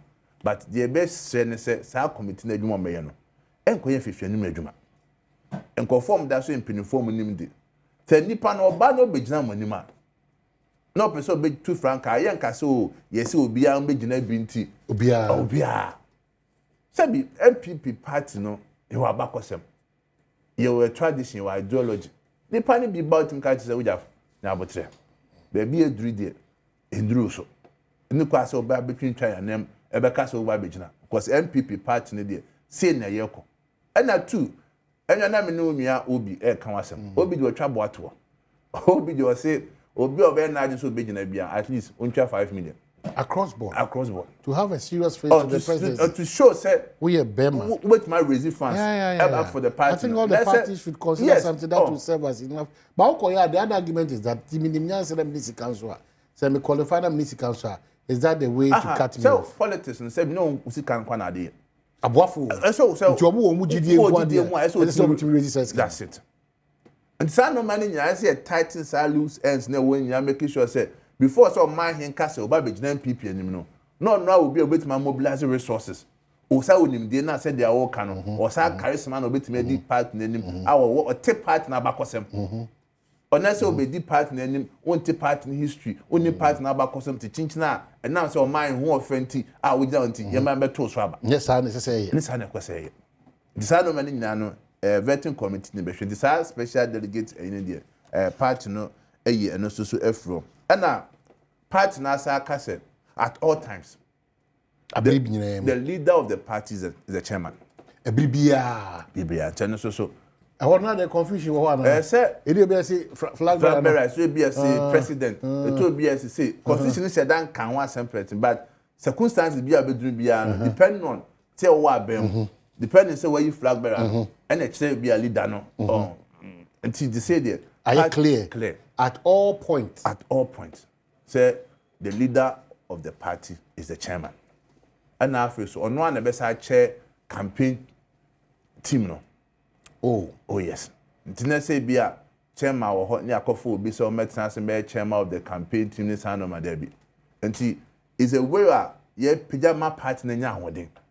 Say be ube you are carrying the party alone. Untimi ka say my back into party ne found. This issues ne problems fit change na ebe nyina na yade party ne hwe solve ne nya say ye koyenim no. You do some paper. So how have you dealt with matters of indiscipline? How have you dealt with it? Indiscipline. You see, discipline in the party. Oh my, enkomobia a very tricky. Share. You see, I didn't know quite. Tininya ne fata. And the reason, maybe a decision I also take as a leader. And I want to mean you don't crying also to two crying. I said, the beer who gauge now, say, what is the mood of the party? And now my own name say, and now oko social media. And to qua eko swing if presidential prime minister. We to manuwe. Now we saw to manuwe. And then Twitter, Facebook, obu cry a party structure no crowd, executive crowd. Now so who say, akotna Facebook so, akotna Twitter so. No to many party in penny for. Now penny for this be tita for so to manu omo. Yon komo bebre ni nkofo bebre ha ya from mo dem no makasa but then because of say mbabon tinsi bia nipa ehu na o ka se o man hene akoyisi o frɛ o man hene pe then obi it was na Dominic Grasso koyisi ana Dominic de on kan wansem o koye Dominic nas adina kodua so akoyisi on kan wansem because no many of our people are not being rational. They are being sentimental, emotional because of where they stand. There are so many background now. In your innocent and clear mind to be a discipline of mind, you know. A man for case or mind hijna way chinti. Ena oyenesa. Then trivial issues no be akofaba. I said na no be class to say. Ebia obi dey na way no mind here no. Enyepe. Now so because of baby Adrian Air Trinity. Enkophobia umakwa extreme you don't mind this man committee no and this man committee na ye oduma but on my what I can assure you say it's because of sir a normal way nya ekoso nyina no party leadership we say nipa no dos we ka say we ye say asundue baba party no discipline make me we ni pepper ye pa ya sir elections na friend presidential prime minister no ye front them every say in the past no ka samri ka be attention power a polling station elections like ebe kone constituency elections no be to some extent ye national officers elections no ka presidential no quite kindru ho 2020 to a very year by presidential primaries a unity getting towards 2022-2023. For the first 2 years, 21, 22 in there, now one said assembly said anyhow. The party need to mean now soon be a polling station elections, we enya abon to a sana presidential primaries near the eba. By 2024, dynamics name pe. Ye to about December 7th year and as a appropriate eshasi. And they say we are penny now who the party at this time. You need to be very measured. You need to be very tactful. Say one to boasia, obese party no. I see. One to boasia, now in your hurry, or man yakokase, or man yakoyese, because okoka or man here since siano. The teacher for because we won't be original. Until now we see. And now remember one yet to me, yes, our presidential primaries in we. Ye we are. Say it out for the way yachi, who yachin yan. Sana may be no. Okay, so there was one proposal of a suspension matter as a base, no? Is the constituency in Timmy the bad disciplinary committee? Yes. And Sana, I don't know to Mujitum. And to Mujitum. Now, or not, near but Omoyam so with it. Yenjan see ya. And then the tenant said is to check, sir, arbitrary use of powers what base was and kind of constituency level. Bia, your people know ye. Sir, article back of constitution, a cassette, things at 310. A cabby before, so Obi a seminar, the Pacrono, as all Chinas. Now, the action said, Oba article 37 was says suspension of a member. A member may be suspended from membership of the party or holding any office in the party pending an inquiry into his or her conduct by disciplinary committee. Okay. Say, obi a born no party, ususu obi a born no party no ma. Ultimi a suspending no, utwene sinsan. And some crowd yeti na sem. What you say? Na sa cross no, party executive no be abuse. And now say, oh, my here, I am women he, or my yakwe bibi. Cause suspension. I brought this very committee for about 2 months, 3 months, near free. The boy crowd 1 year, no more free and car seminal. Move our suspended, also so I in tea, was some more. It is sad no man in the castle there. Okay. Sad ya, sad to me now, open to suspend the panel. You have a disciplinary committee phone. And say, over fair the park say be a could be a queer bonnet. Disciplinary committee, mush share, na seminar. Then, not disciplinary committee cast, oh, there's a prima facie case, a seminar ye can remove. Decide ya could be a chon, near Cassim. Decide to me now could disciplinary committee for no, and some dance about executive for now. Say be almost suspend will be not disciplinary committee so intimate. Justin Frimpong could be a general secretary for the New Patriotic Party after our conference now, and the and Komo Ewanus. Happy birthday to our own sweet Madame Christiana Awuni. And then I would do our dawa when you make Christiana Awuni actress, kama, or Ghana, Hanimsi, and beyond. Patrol friend, wish her, very important, wish her a happy birthday. Na kacheno inkrashasem na onosu hu se o adofo so kokram na masaka say Joy News Habitat fair no second clinic na baso nyame yaduma the 25th of July to Sunday 27th of July ewo Ecobank branch na ewo Tema Community 7 traffic light no hona ebekoko so wona asoya say virtual security Africa, security for all, safety and home solutions. You think of a door, we have it. Superlock Technologies Limited, you deserve the best. DPS Pipes, connecting you to life. Elegant Homes and General Construction Limited, where quality meets value. Gold Key Properties, transforming the landscape. Ayuda, Ghana's #1 services. Abako services Bebre. Special Gardens, Memorable Living, DBS Industries Limited. We truly are your roof experts. Doormasters, the best indoors.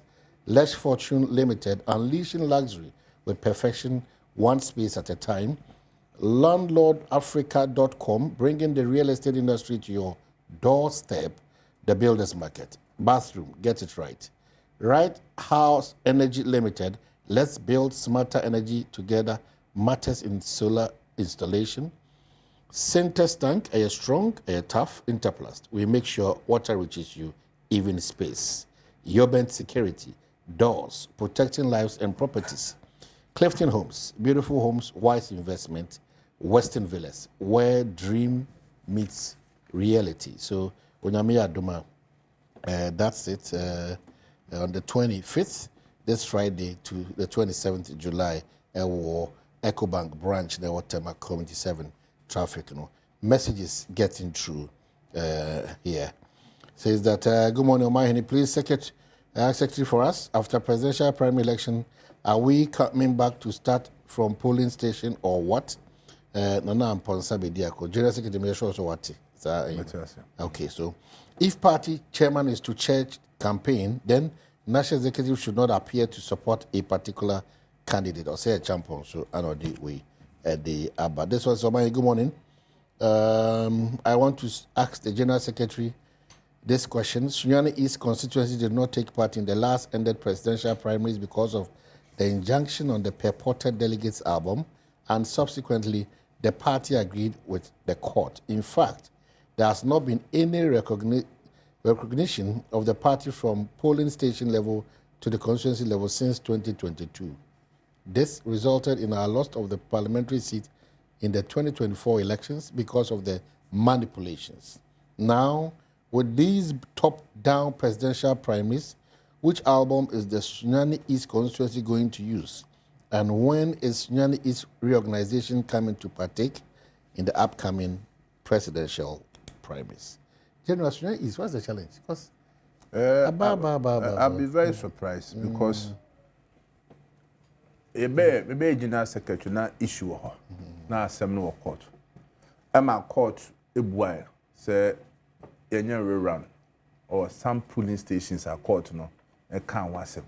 I think he said about 400 and over 400 positions our polling stations. Emma the Deputy General Secretary on Western North Chairman, for me a 3-member committee, a share. Emma moye sa elections no. Emma tuaba. Enema a honorable chairman. It's me 2024 as a parliamentary candidate. I'll be surprised we because the issue. The court ne a kind no. At the year juma, ye move cry your coy numa, your coy lesson, this year we need seats no. Until more tuaba ma you chairman as parliamentary candidate. I want Sabono and a be issue. Then we'll be so bizarre about chairman, the other show side so. Many Paponi. I think it should open the scope way of influence in the party. I've always maintained that position. Say, officers of the party there, and you can say, Okodi aspirant BH. If you say, one year referee, you will cry one about baby soon now, so I need to be here. It was my imagine, say, we're chairman of the party. Now, where you were Makodi aspirant age, now be a co-winning. Then constitution is say when I leader of the party, no be not chance say oh but chair the meeting no. There will be suspicion, there will be mistrust. And see many pakone adwen pa say it's a lesson for all of us. Say obia o person we gina bia for national position bia we bia. Don't align yourself with any of the aspirants. Say be we no obetimi. Then back what about Kwame the better about in the presidential prime minister. Date near January 31st. And now say amendment or your constitution. You say in him say all former constituency executives better abanibi. All former members of parliament, all former parliamentary candidates, all former MMDCs, all former card ministers, deputy ministers. Then external branch. Your former executives in our so able to be branch executives. Any all executives or more say a can be. Sanko for there, or my clear in the moment. And now said Era Fan Davis moves from the Bayern, or more say increase polling station from 5 to 7. Electoral area encore from 1 to 5. Now, the positions be able count say electoral affairs abekao PWD coordinator abekao baby wo ha legal officers abeka nyina no asesa na mo constitution bia wo ya it will be a friend transitional provisions or transitional clause and now wo share motions are on transitional provisions are it for some materials me put kakra bi masade abetwi Era Van Davis can say, or say the term of office or tenure of office holders in the party from polling station to national level has not expired.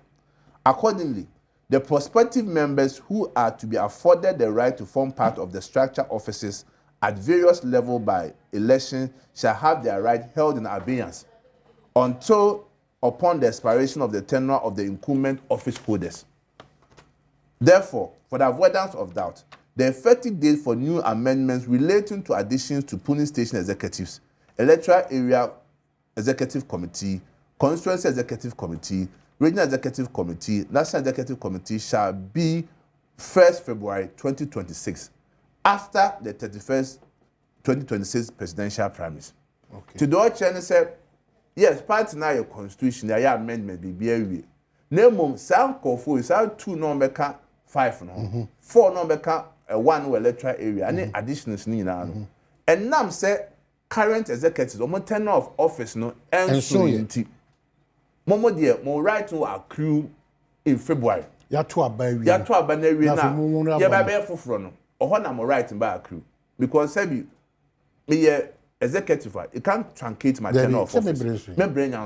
Me so bia. And to say decision bia party be take within sa member so bia. I have every right to take part in it. Okay. And to say any chiche mo a e wo ho. Okay. To say no efa omo eye additional executive. Then now go for can about top down.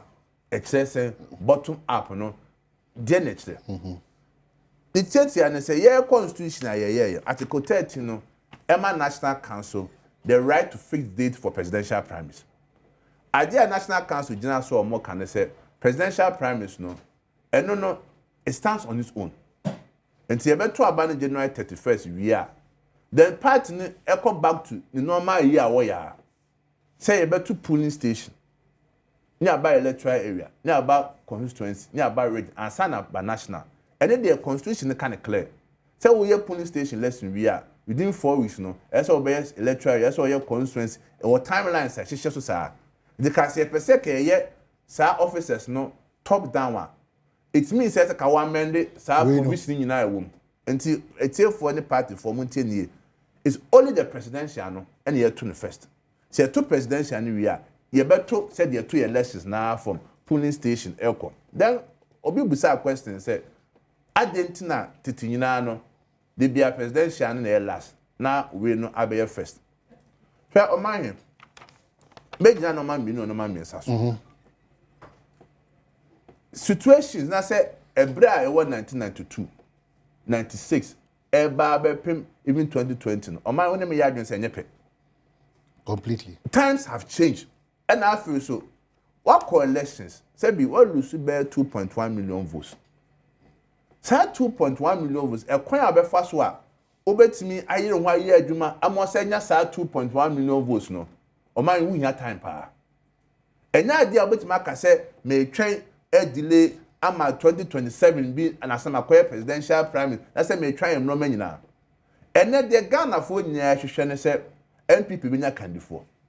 There what party ni na dey hwe ne say Saturday nyina eso be kofom eso so betwa and in the wisdom of National Council no enya agye atum say yenya presidential primaries ntem say be ya nipa obedi nkunim no one party ni nyina no betima start sa reconciliation ntem any engagement no omo ase be tete omo na so omo buofu be be so kohihia nkofo nyina no oman sa 2.5 years no adwuma kese pa because 2.1 million votes is not a joke. And until ultimately yet things in the old ways. Now expect say we will do a catch up. Every man ye BT NDC 1 million votes in 2016. So they say me see down. Yeah. And I was sure it took NDC 8 years. And Sakran and ultimately over 10 is 1 million votes no. And say oh first our knowledge now. It means here what you may. And yes say an amount to BBR. Then finally, at the Country National Council said Jina Musaka said Sa current abonne wo no is good and fit for purpose say bit matter sa presidential and say ebra ye sa abon we no Sabre na yewura Canada asem bia yewura Bawumia asem bia ne Asman bia asem bia nim. Dina asem kra wo ha na e polling station ne constituency level. O my mama busa asemo. Entenne o ka se o ko start a polling station elections a Asman no moto metra wa hwe. Okay, so General Mamenda was here. Just roll it for me now. CAC International, Pamcho, Asema, I want to say, Monhena, Monkotai, Ebusian Fuechi. In fact, the whole world, the crowd, baby, just a kind a toy, baby, me and Sape. You know, if you go to Asamanka, say that's the history. You can't count tongues, 1932. You know, Open Kwao, CAC of Penipa, Neba. Madam Mercy Atinwo Oredu, 95 years. Anti Mata Eradiaton Safreno. Tia ye no nhihye no. Memen fiada memen dan request ya da we na ebekoso ewo Kwawyeboa Apostolic Church International Kwawyeboa yeka Kwawyeboa e wasamankese obi a wo bompa e bia no onim ho. Yenkotai CAC International for achi. Asofo akuku da me wo CAC nyina beba betai ye maami Eradiaton Safreni baba betai na chi. Uma yenkotai ye oledi Madam Mercy Atinwo Oredu. Don't know friend Mata Eradiaton Safreni 95 years. So important. So as I count down 5, 4, 3, and 2, and 1, the winner for Sika and then 055 0088 star 055 0088 star. Now what do you could 1,000 Ghana cedi? It's for you. Manage it well because times are tough. I would have loved that. Meaning General Secretary bidding because the performance of this administration is everything to write home about. It's so good, say it's scarce, say Omojune say 2028, probably it's on back. Maybe at the appropriate time we'll look at the performance of the NDC administration under His Excellency John Dramani Mahama. General, thank you so much. All right, that's right.